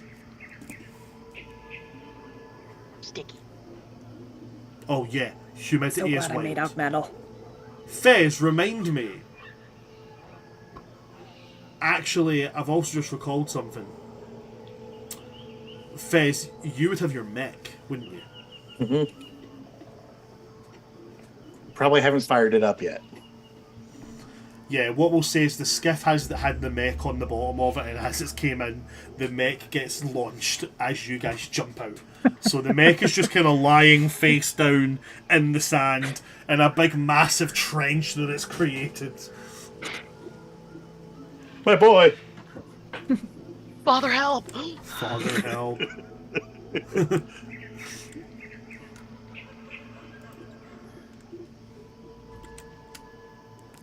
The arcane signature that was being picked up from the centre of this continent. Easily a couple of days of travel. Unless you guys can find a quicker way. Now, here's the catcher for you guys. While inside the mists that permeate the lower parts of this entire continent, in this particular area of the island, the mists are exceptionally dense. So you will only have access to cantrip, first and second level spells, as you feel your magical capabilities heavily dampened.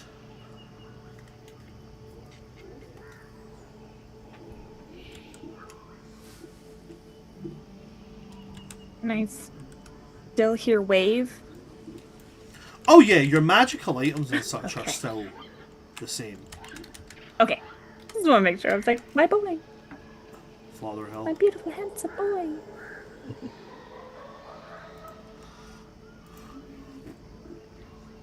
What would you guys like to do?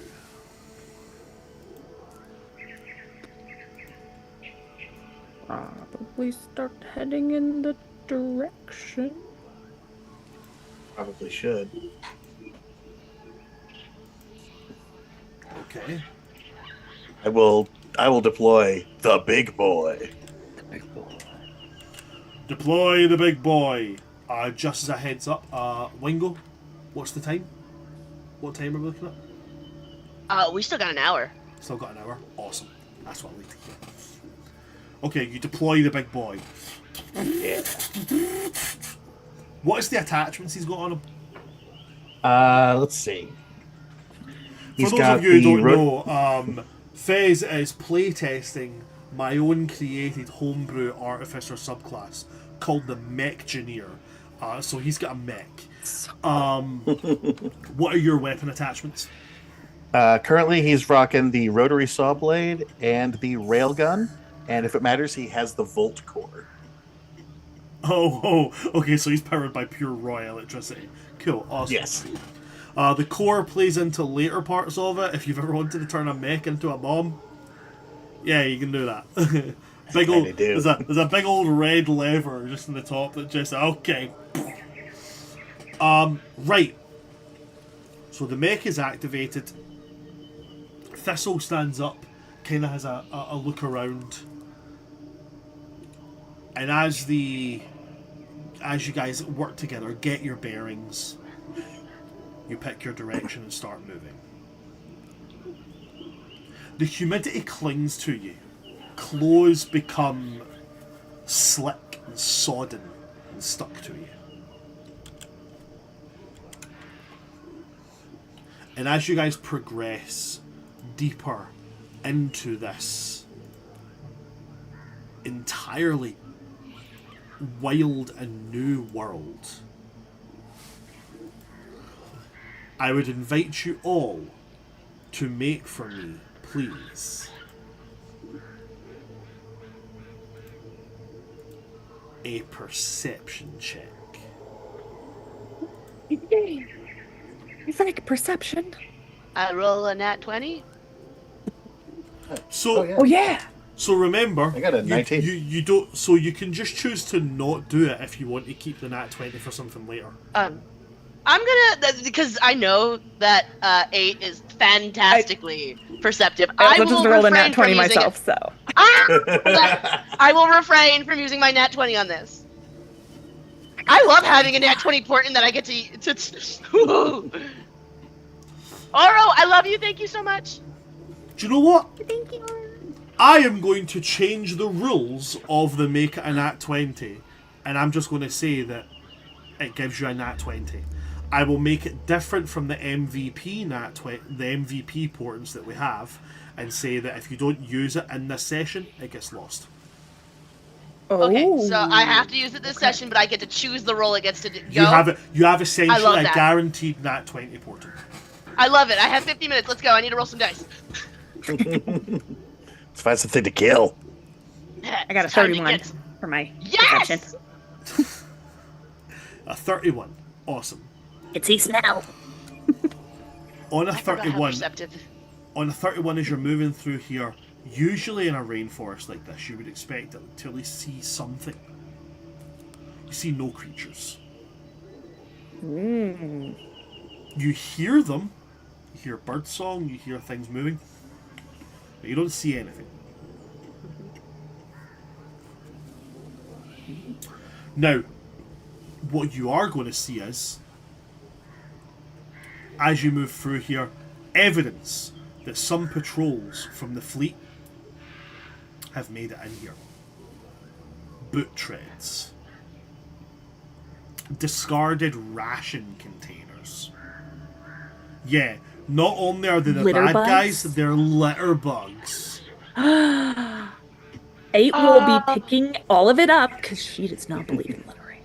No, I think that I follow suit because you just don't do that to the environment. So I follow suit and I start cleaning up after them too. That's a mom thing, but that Absolutely I one thing. I would whoop Fergus's butt if he started littering. I'm just saying, if we start finding rings of elemental power, that means we are in an episode of Captain.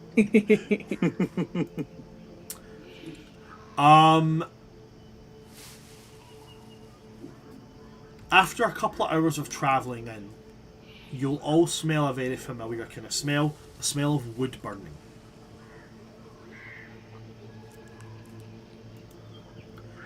And ahead of you, using the same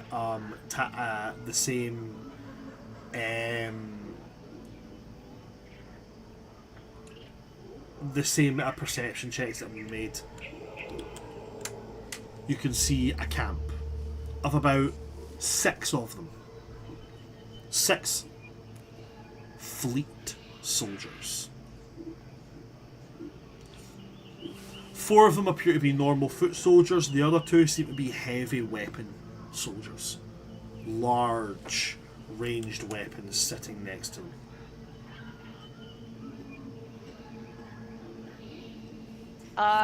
Is Pass Without Trace still up? Because you said it was a couple hours and that spell only lasts for 1, so...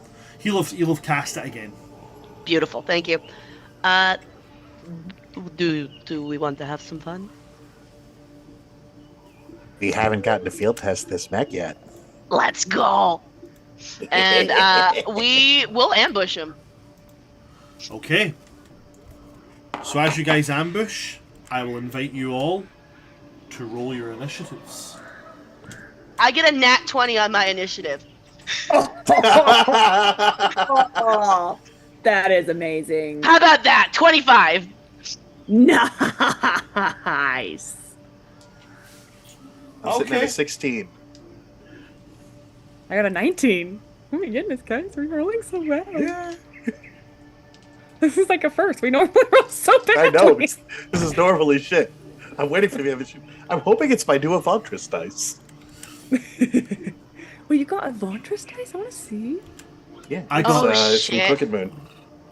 Oh, I got my pumpkin Yoda! heads. Sorry, what were you going to say, Wingo? So, someone said sweet potato. And in Talish Amity, sweet potato means that people get to see my yams.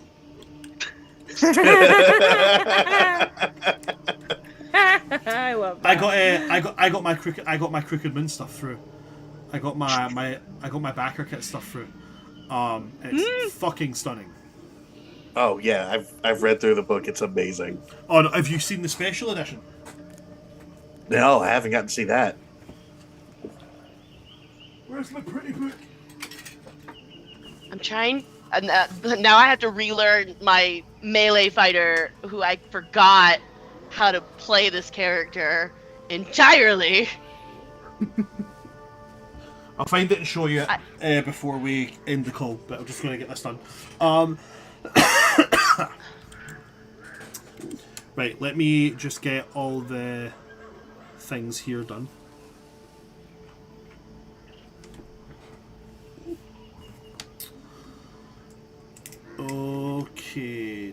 Okay, we're gonna go.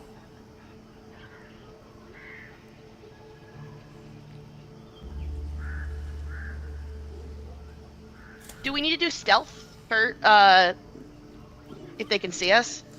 No, because it would be their passive perceptions, and unless one of you somehow managed to roll... I mean, I suppose if you want to make the stealth checks with advantage, go for it. Your DC is going to be 14. And we have pass without. Yeah, With no, support. I have with pass without. I got like even rolling a 7, I got like a 24. Got a nat 20. Okay, with the pass without a trace, I automatically at 15. I rolled a 5. Do you not have any? You don't. They're not Dexy. You don't have any stealth. Actually, I am pretty dexy. I've got a +3 to my dex. Oh, so 5 plus 10 plus what's your modifier for stealth? 3. So 17. Now you still beat it. 18. I can math. It's okay. Most of the time, I can't. I was fucking close, and I said it confidently, so that's all that matters. Exactly. Half the time, if you say something really confidently, people will say, "Yeah." So, as a teacher, I've done that before. Where I'm like, I don't actually know if this is true, but I'm going to say it like it is true. Yep. I'm relearning the mantle of the blades that I have, and I have it's a thrown weapon that I have two. It's dormant right now, so I have two floating around me, and the range is triple my intelligence modifier, which is a +4. Nice. So these things can go fucking far. So I'm not even going to get out of the woods. I'm hiding, and I'm just like, because I have 3 attacks now.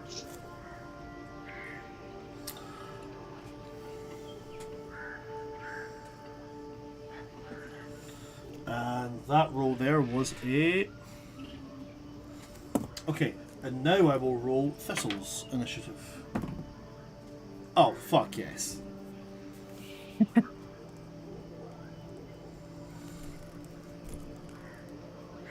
Okay, cool. So, Jericho, you're going first. Did anybody get between 25 and 20? I already have you down. I know you got 25. Okay, cool.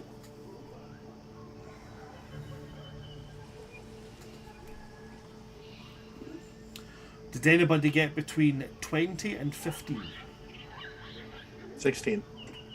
19. 16, 19. 19 with a what?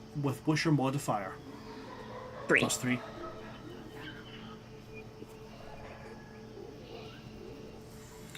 Okay, cool. So then it will go.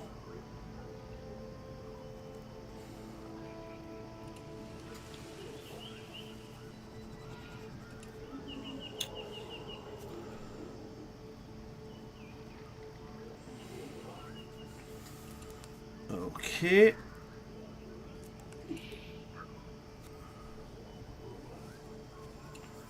Right, and then it's going to go that. Cool. Right, okay. Cool.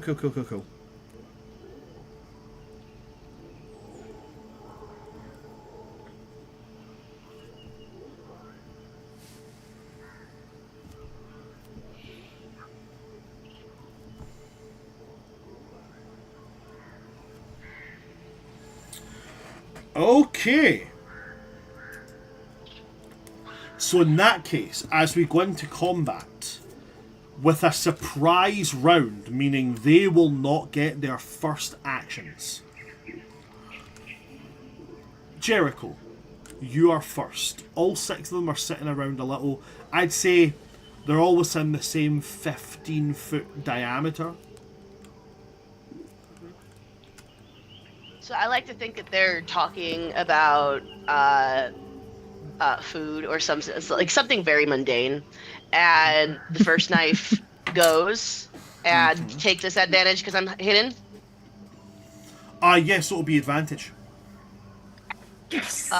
Beautiful. That is 18. 18. Pick a number between 1 and 6. I was going for the little guys. I wanted to go for one of the little guys. Okay, so then pick a number between 1 and 4. 1. 1. Awesome. Okay, what was that to hit, sorry? 18. 18's a meets it, beats it. Nice. So 7, 29 damage. What type of damage is it? 6 psychic, the rest piercing. Okay, so the psychic will get reduced. Okay. As you see, as it hits, there's this kind of purpley pink flash all around him, and like a tight knit kind of like almost like little aura, as he does have resistance to psychic damage. But the rest of it, and you said it was 29 in total, yeah? Mhm. So that would be 23 in total goes through. Okay, already he is looking rough. Despite the psychic resistance, it stabs into his shoulder and then just goes right through and circles back to come back to you. With surprise, do all 3 attacks have advantage, or just the first one? No, all attacks. Beautiful. That was way higher than 18. And then in that case, it's gonna 16 hit. plus something else. Same target. Yes. Okay. 7 damage on the psychic. Is that already halved? Then, no, it's a D8, so 7 rounded. So it become 3. 3? Yeah. 3. And then 23 damage. Okay. Piercing. Describe target. Describe how you kill this one. He doesn't even see it coming. He's in the middle of eating this. Like he just finished making the sandwich, right? And it's got some. It's probably the best thing he's eaten in a while. It's like fresh, like a freshly done meat that's been marinated. He's been looking. There's drool coming out, and then it like boof, and he goes, what? And then across his throat, and he's just down. And then all the other people are just looking at him, and he's still holding his sandwich. Love it. And I still have one more attack. So we're going for number 2 now. Amazing. That is an 18 to hit. 18 is it's another meets it beats it. Rounded down 2 psychic damage. And 27. Yeah, 27 piercing. Oh my gosh. Okay. The second one, again, same thing, pierces in. This one goes kind of like diagonally through the kind of collarbone and out the shoulder. I could action surge, but I want you guys to have some fun too. So I think I'm going to leave it there. Still hidden inside the woods. I'll probably move off so that we're not grouped up. So I'll move to the left around the camp within the trees. I'm still a rogue at heart, so I'm still trying. I can't bonus action hide or anything like that, but I'm trying to move away from everyone so we can spread out. And I'll end my turn there. Alrighty then. As that happens, it skips their turn, so it goes to 8. Wait, they rolled higher than me? Dang! Yeah, one of them did get a nat 20. Oh, dang. Yeah. Okay. I am gonna pull out my little star map disc thing, and the little star constellations are gonna light up, and I'm gonna cast Guiding Bolt with it, so I don't have to use a spell slot. Do I get advantage with rolling? Or no? If it's if it's an attack roll, then yes. Okay. If it's a spell attack roll? The ranged attack roll. It's a ranged spell attack roll. You get advantage. Please let me roll well. Wow, I rolled a 5 and a 6. No, I got 17. I never hit with Guiding Bolt. That happens to me too. And there's you're nothing I can do to help you. Your shadow heart. No.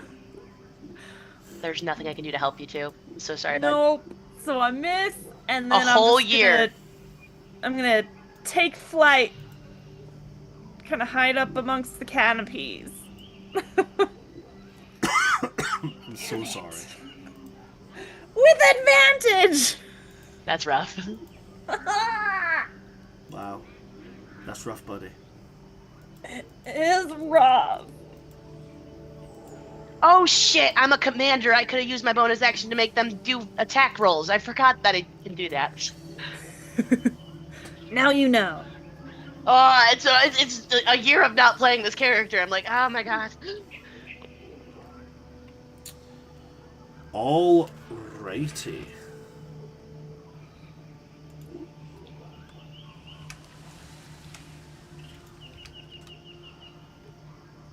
We come to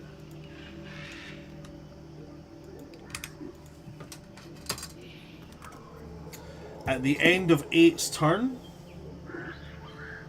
we are going to come to Thistle.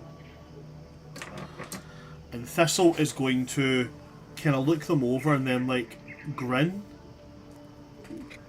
and he is going to spread one leg out and stamp on the ground. He's going to bend over, he's going to tense himself up, and he is going to bonus action rage.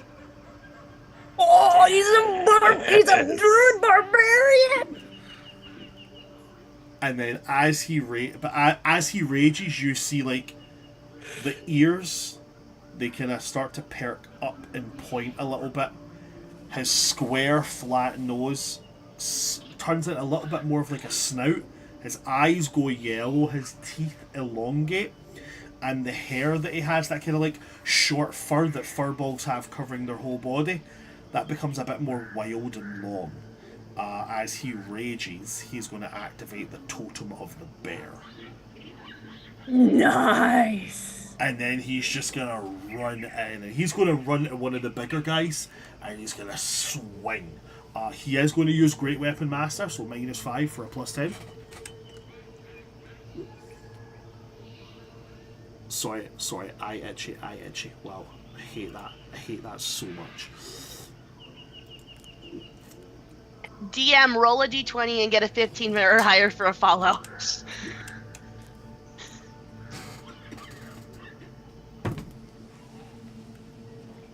Shit you not. 17. Woo! Let's go! Yeah, get the good rolls for the follows. Yeah, you roll those over there. Roll those over there. Thank you so much, D&D boy, for taking that one.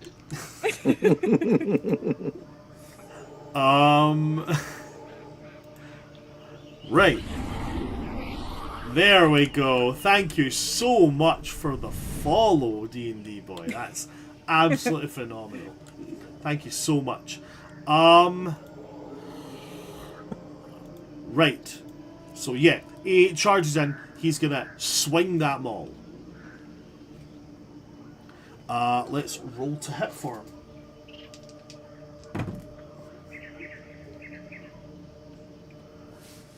That is against one of the larger ones. Okay, it's going to be a meets it, beats it with a dirty 20. As he crashes this maul into them, he is going to deal. Let me roll the damage.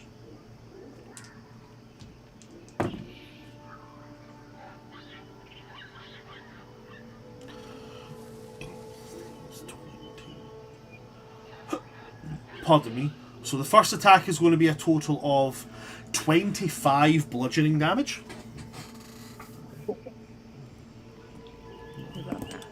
As he clatters with the first one, he's going to immediately bring it back, circle around, and then bring it down on top of the thing's head.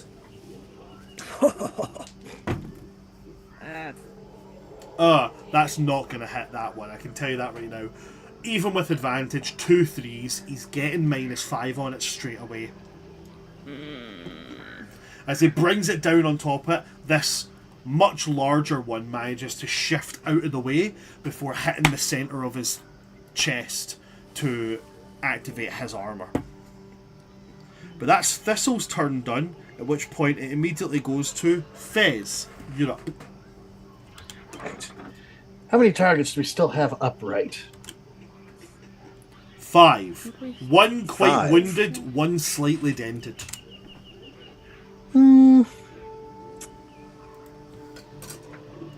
Well, it's not a proper field test if you use something that's already been hit. So I'm going to pick one of the guys that hasn't been targeted yet. Okay. One of the big guys, if we still have one of those. There's still a big guy. Both of them. Good. All right, aiming for the big guy, and I'm going to use the railgun. That is a 31 to hit. 31's gonna hit. That's gonna super hit. Railgun is no joke. All right, so that is going to be... Where's my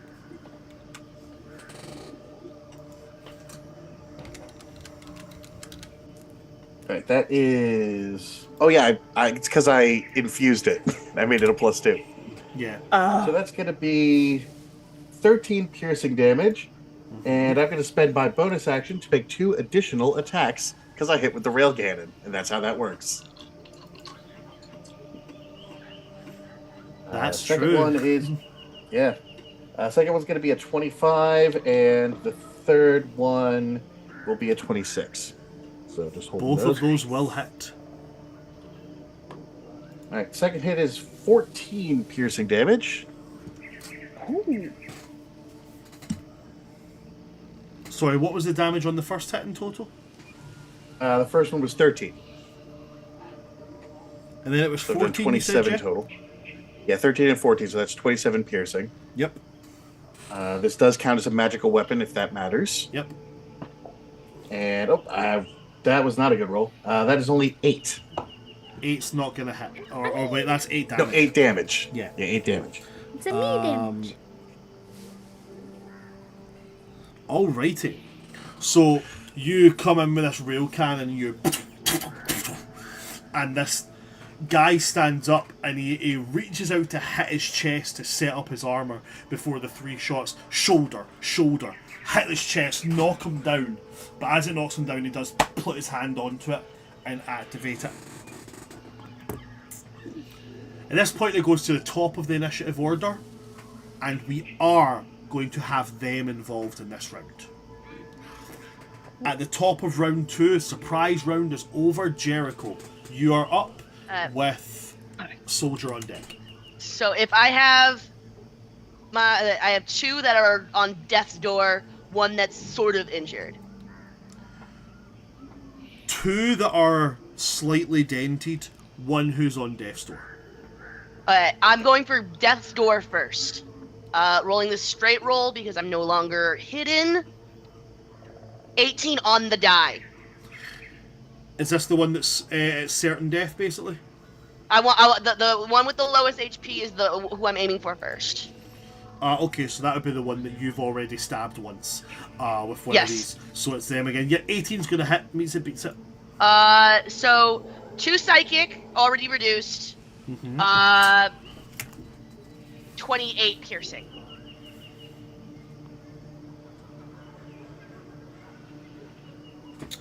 Yeah, how do you want to kill that one?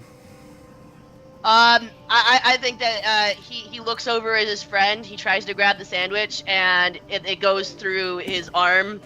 But it's like long ways because I'm right in front of him, so it goes all the way up his arm and then like right here. And then now I'm going for the next lowest HP. One of the ones that I think 8 hit. I didn't hit anybody, but Fez did. The Fizz mildly dented one. I'm going for one of the mildly dented ones. You Okay. may pick which one. Alrighty. That might not hit. That's not an 18. That doesn't hit.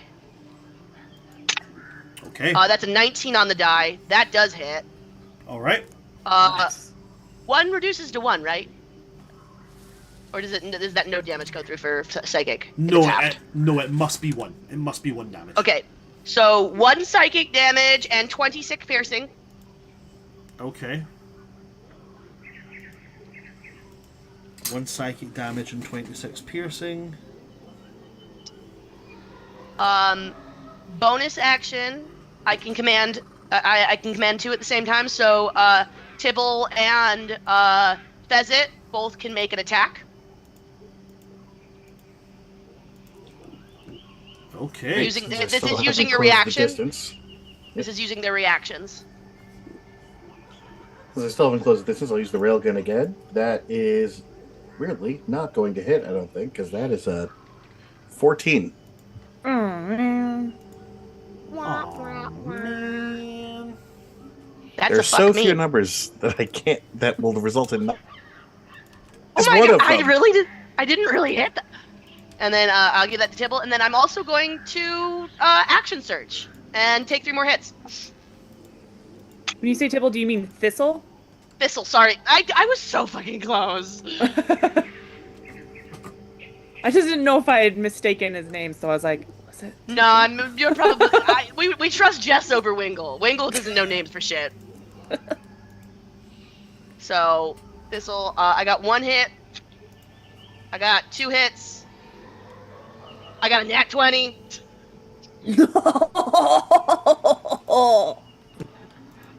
Nice. So still focusing on the one that I just hit. That's still alive. Mm-hmm. That is 3 psychic damage and 26 piercing. Is it still alive? Yes. Okay, then the next one goes to it too. That's 4 psychic damage and 26 piercing.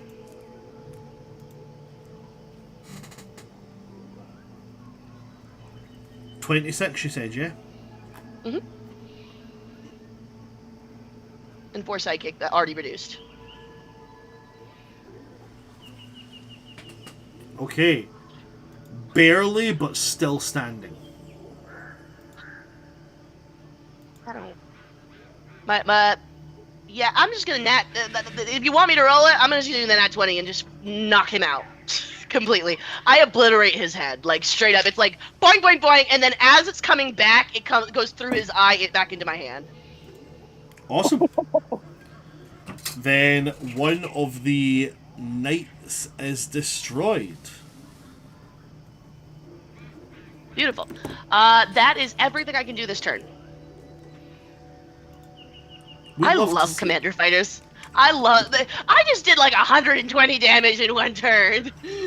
We absolutely love to see it. Is that everything for you, Jericho? That's everything I can do. Then, Jericho, from you, we go to Rifleman number 2.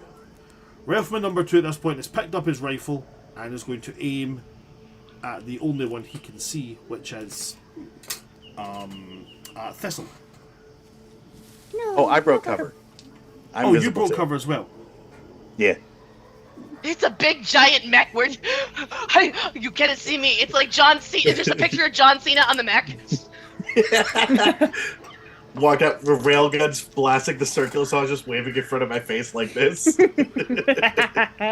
He will turn this rifle towards you, twist this kind of. It looks kind of brassy, but it sheens purple wheel. And then aim it at you, and it has that kind of whistle sound, like a, and he's going to fire.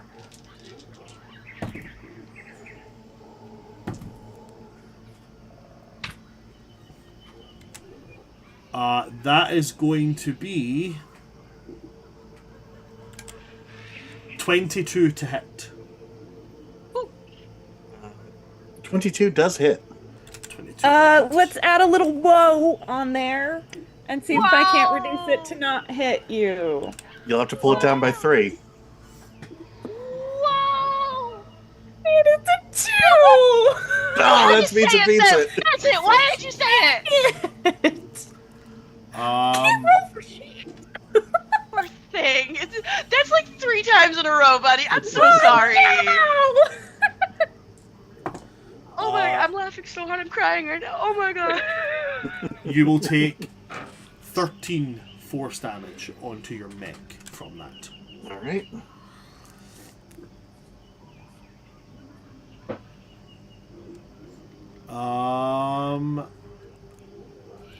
That's all they can do because he then has to bonus action to reload. Someone did take firearms expert. Ha! It then goes to 8. 8 Europe. Me. Sending you good juju. You're gonna roll well this time. I promise. No one's gone like hit, right? Mm-mm. Okay. Let's try then another guiding bolt. Another guiding bolt. Let's see. My dice. I'm gonna use my big chonk that's got like a little starburst on it. Ooh, that's Like, cute. Hella chunk. please. It's a 1. So no. Bye! Poor thing.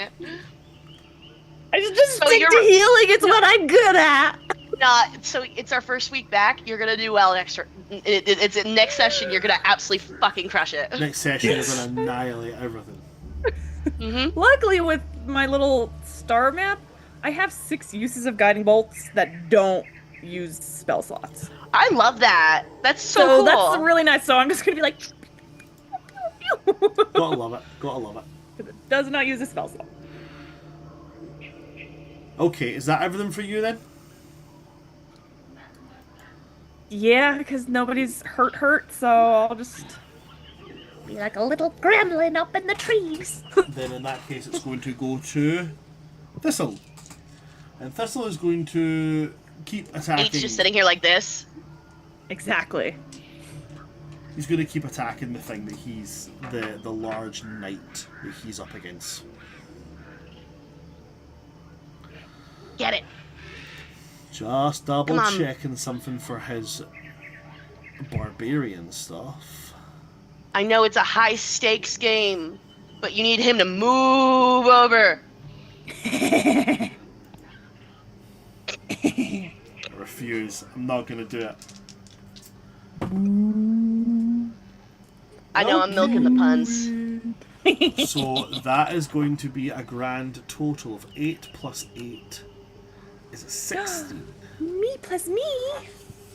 Yep. Oh, sorry, wait, no, that's an 18. 18 plus 8, which is 26. That's going to hit.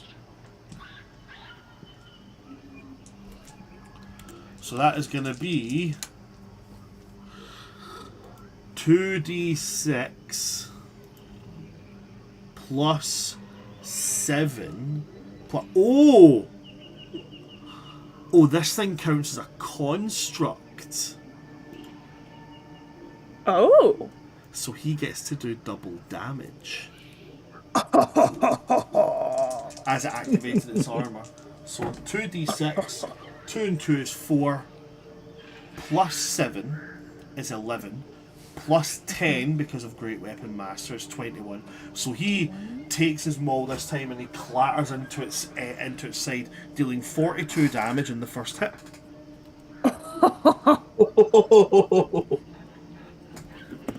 And then he'll take his second attack.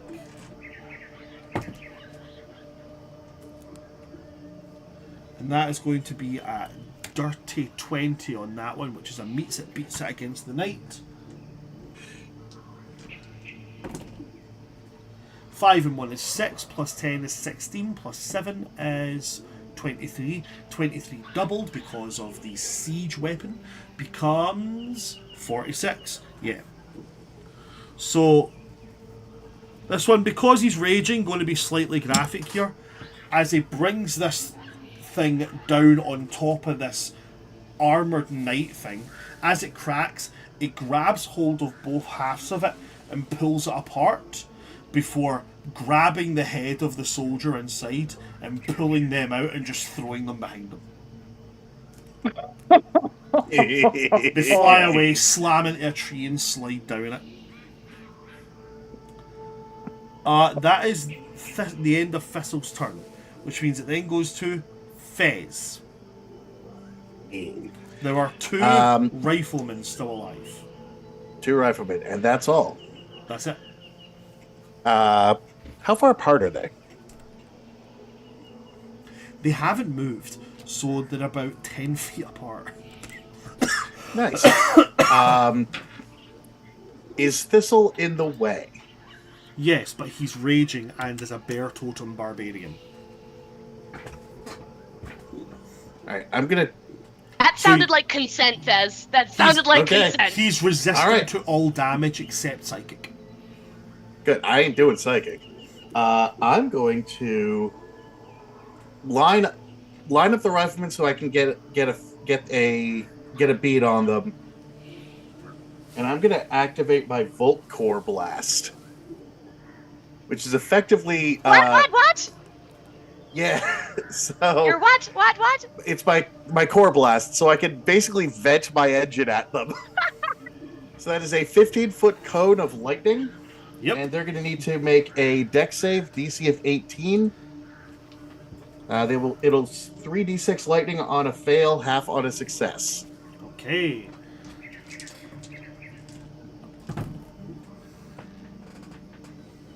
It's gonna be 14 total for the roll there.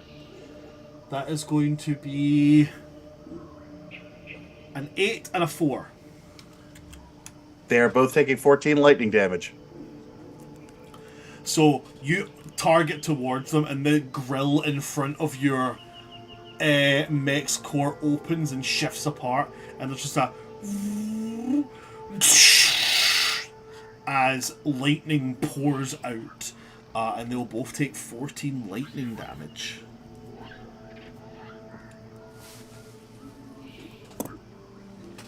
Absolutely love it, Fez. Anything else for you, Fez? I believe that's an action, so that's all I can really do. Other than I can't even flip them off. I'm inside of the mech. You can still do it. It's just you'll flip a saw blade at Needs them. to make fingers for mech. Or you know what? You can use a screen right here that's just like "fuck you" and a middle finger, like Like one of those Added masks that you screen. can print, that you can make LEDs on. You just give it like an LED Yes. interface to face and just make it go "fuck you." I'm putting that on the list. Okay. So it comes to one of these riflemen who's just been electrocuted, and they're going to twist that kind of little purple glinting metal wheel on their rifle, aim it at you, and they're going to shoot. That's a total of 14 aimed at you, Fez. My AC is 20 in this thing. Doesn't hit you then. Or more accurately, as they fire it, it goes into the volt core of your mech, and because they're firing force at you, it just kind of gets absorbed in. I think it just gained 2% battery.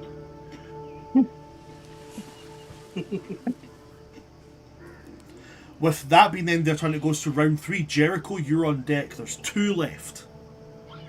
I'm on deck or I'm up? Oh, sorry, you're up, yeah. Rifleman. Rifleman number 2 is on deck. I'm going for rifleman number 2. Alrighty, roll to hit. That's a miss. That is 18 to hit. That's going to be a hit. Beautiful.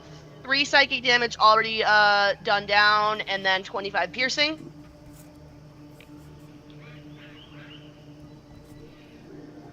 Okay. More than 18 to hit. That's going to hit then. 1 psychic damage and 28 piercing. Okay, how do you want to kill that one? That one, because he just hit Fez, I want the knife to go through his rifle, splitting it in half, going up his arm, and then ultimately landing into his temple, and then returning back to my hand. And then reaction. Do you have an attack that you could do that's not a spell? 8.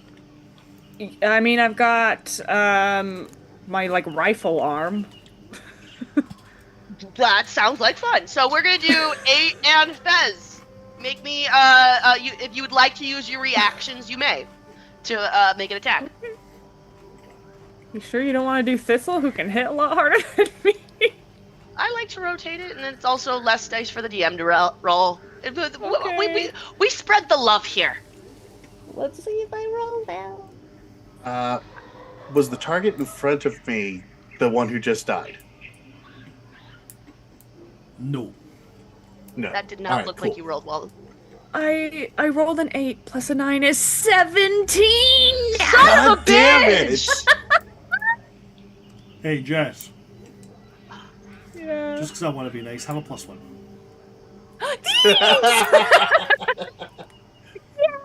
That is some DM mercy right there. That is some DM mercy. It was getting pitiful. Like, it was getting pitiful to watch. You need to. I'm buying you new dice. Like, when's your birthday? I'll get you new dice.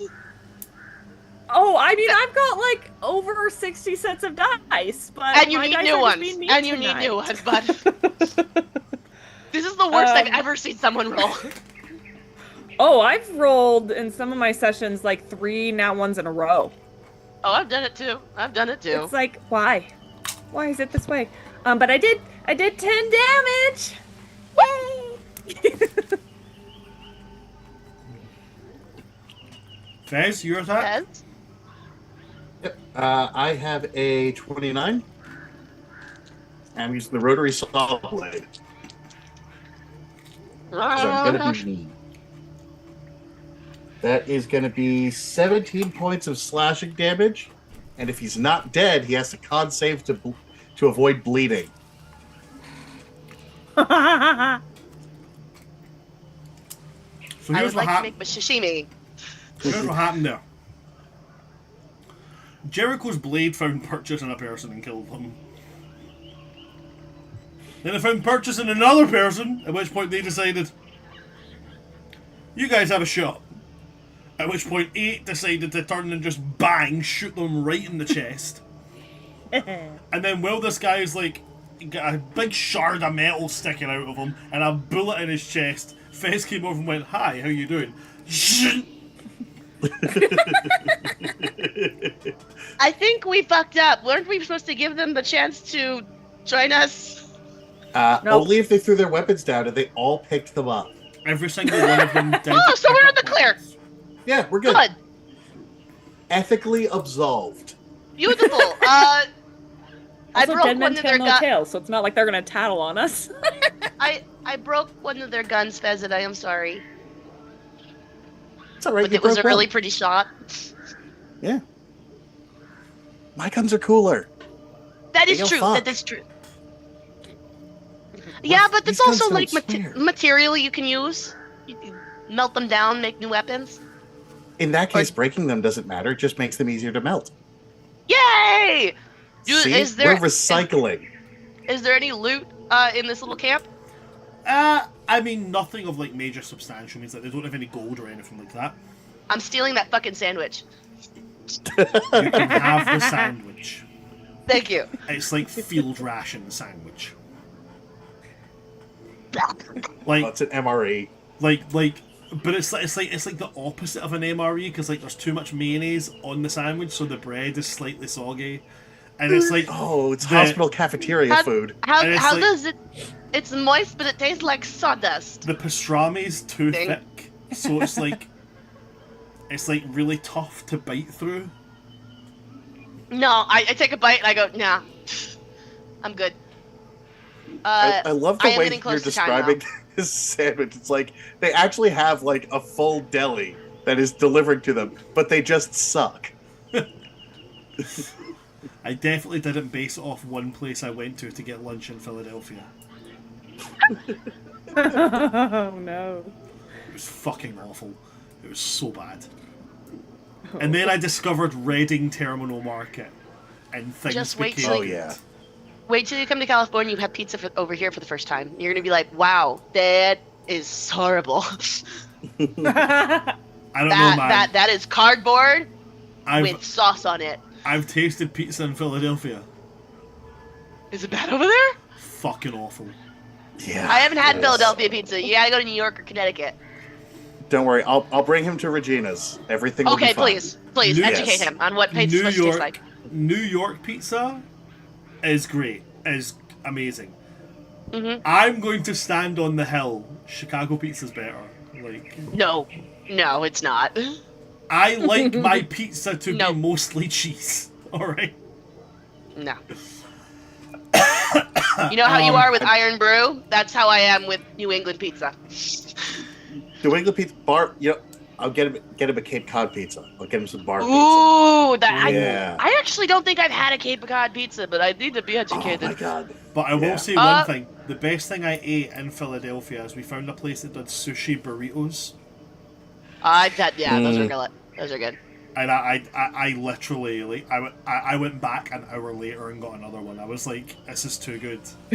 Too good. It's the wee place just down the Chinatown, like just a wee, like 20-minute walk away from the convention centre, dude. It's really good. Really, Keep I really love that in sushi mind. burritos. They're so good. good. Right. As you come out of combat, investigation checks everybody to see if there's anything that you find. Oh, yes. Do you want my passive or my? As you're looking for something, it will be an active. Oh, I'm actually good at investigation, even though I'm dumb. Even though I'm done. Okay. 18. 18. I'm taking a picture. It's a 3. I rolled a 3. Jesus I have not rolled Christ. over a 10 except for my initiative. Jericho. 31. About 10 total. 8. You don't find anything. I'm very sorry. Fez and Jericho, Just you in guys, the corner like I did nothing. you guys are You both hit gonna, them with a laser. you guys are both going to spot underneath one of these guys. There's what appears to be folded scraps of paper that have come out of his pocket, like a Oh. makeshift field journal. Ooh, I give those to Passing 8. notes in class. Yeah, we give the notes to 8. I will read them. As you read through these notes, 8, taking it at an incredible speed, you gain details of what the fleet is here for. There's a central temple in this island, and inside it, there's an elf. And that elf is in possession, of something that can send it all back. Oh. And it says that they have access to something called the library.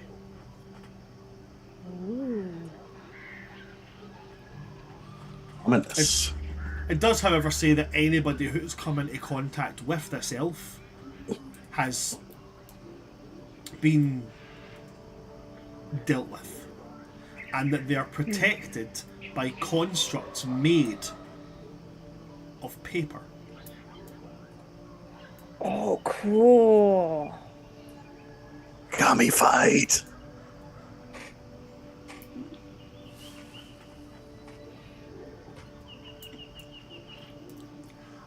Jericho, while 8 reads this, and 8, are you reading it out loud by any chance? Yes. Okay. As you're reading it out loud, Jericho, with your heightened 31, I'm going to give you a bit of extra information. As 8 reads this out loud, and Fez is kind of like, looking and reading it along. Jericho, for the first time you see an animal in the trees. Perched, watching, looking right at you. And it's this weird kind of like off-white, slightly yellow colour. Very angular features, definitely some kind of bird. And it's only as it lifts a wing and starts to peck under it that you see its feathers have words on them.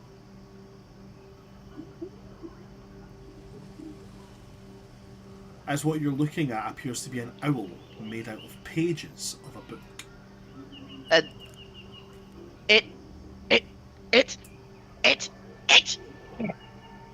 Yeah. Oh, made out of words. Well met.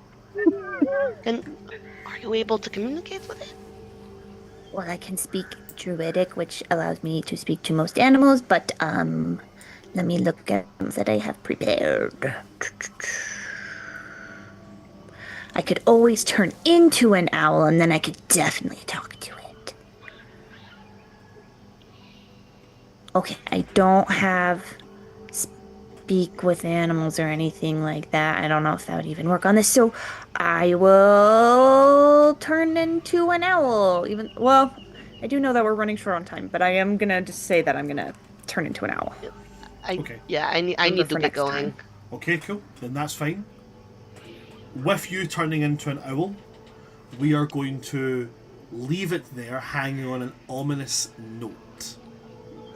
as you begin to open up into communication with this owl. We're going to end our session there. Thank you everybody for coming to see us today. My amazing cast have been absolutely phenomenal, and I'm going to give all of them MVP for this session today. So you all get a portent roll that you can use. This one is not limited to next session. You can keep it if you want, but if you get another one, you can't have two. You need to swap one out for the other one. Okay?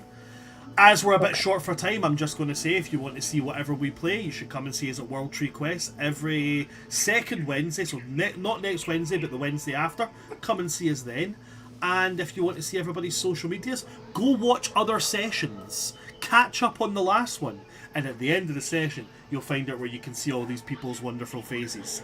With that, it gives me great pleasure to sign us out for our return session. So, good night. Stay safe. Don't trust origami birds. And also, do not pull a finny. Good night, you beautiful people. Good night. Oh,